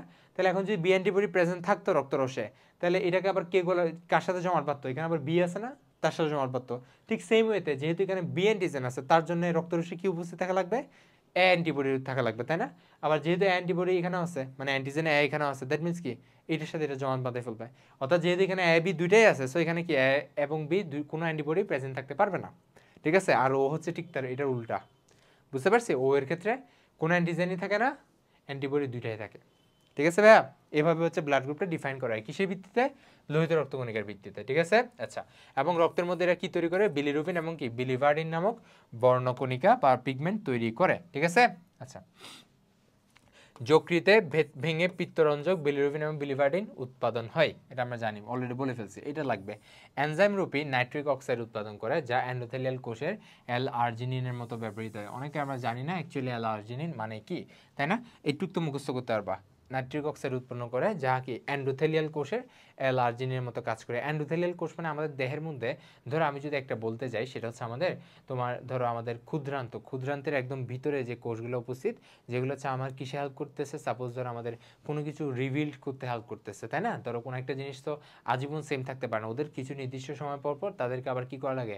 আগেরগুলো নষ্ট হয়ে যায় এবং নতুন করে উৎপাদন করা লাগে, ঠিক আছে? আচ্ছা, সো এন্ডোথেলিয়াল মানে কি একদম ভিতরে যে কোষগুলো আছে, ওদের হচ্ছে তোমার কি এল আর্জিনিনের মতো কাজ করে। এখানে আর্জিনিনটা হচ্ছে একটা প্রোটিন, ঠিক আছে? অথবা যদি বলতে চাই একটা অ্যামাইনো অ্যাসিড, কি একটা অ্যামাইনো অ্যাসিড। সো এই অ্যামাইনো অ্যাসিডটা হচ্ছে কিসে হেল্প করে? সেটা হচ্ছে কি বডি বিল্ডে হেল্প করে। কিসে? বডি বিল্ড, মানে আমাদের বডির বিভিন্ন অংশগুলোকে বিল্ড করতে এরা মেইনলি হেল্প করে। এবং আরেকটা কাজ করে, সেটা হচ্ছে এরা ভ্যাসোডাইলেটর হিসেবে কাজ করে। কি? ভ্যাসোডাইলেটর। ভ্যাসোডাইলেটর মানে কি? ভ্যাসো মানে কি? ওই যে ভাস্কুলার মানে কি? রক্তবাহিকা। এই রক্তবাহিকা, ডাইলেটর মানে কি? প্রসারিত করে, অর্থাৎ তারা রক্তবাহিকাকে কি করে? প্রসারণে হেল্প করে। পারবো ইনশাল্লাহ। আচ্ছা, তারপর দেখো হাইড্রোজেন সালফাইড অথবা H2S গ্যাস উৎপন্ন করে, যা হচ্ছে কি রক্তনালী সংকোচনের জন্য সংকেত প্রেরণ করে। অর্থাৎ দেখা গেল যখন হচ্ছে কি রক্ত, ধরো কোনো একটা কারণে রক্তবাহিকা কেটে গেছে, তাহলে রক্ত পড়তে আছে, তাহলে হাইড্রোজেন গ্যাস সালফাইডটা কি হবে? তোমার রিলিজ হবে, যার কারণে কি হবে? ওরা হচ্ছে ইন্ডিকেট করবে কি, যাতে হচ্ছে রক্তনালীটা কি হয়? একটু সংকোচন হয়ে যায়, বুঝতে পারছি? এবং এই রক্তনালী সংকোচন হওয়ার জন্য আরেকটা জিনিস আছে, সেটা হচ্ছে সেরাটোনিন। কি নাম? সেরাটোনিন। এই সেরাটোনিনটা হচ্ছে ধরো যখন হাইড্রোজেন সালফাইড গ্যাসটা তখন উৎপাদন করবে, যেটা হচ্ছে সংকেত প্রেরণ করবে যে খেয়ে রক্তনালীটাকে একটু সংকোচন করো, তখন হচ্ছে সেরাটোনিন রিলিজ হবে, ঠিক আছে? এই সেরাটোনিন কি করে? রক্তনালীটাকে সংকোচন করে ফেলে। দ্যাটস আমরা দেখি কি ব্লাড যখন পড়তে থাকে, ধরো তোমার 4-5 মিনিট পর পর ব্লাডটা অটোমেটিক্যালি বন্ধ হয়ে যায়, ঠিক আছে? এটার কারণে, ঠিক আছে ভাইয়া? ওকে, তাহলে মোটামুটি আমরা এগুলো পারবো, ঠিক আছে? এখন হচ্ছে আমরা আমাদের নেক্সট পার্ট নিয়ে আলোচনা করবো, সেটা হচ্ছে আমাদের শ্বেত রক্তকণিকা, ঠিক আছে?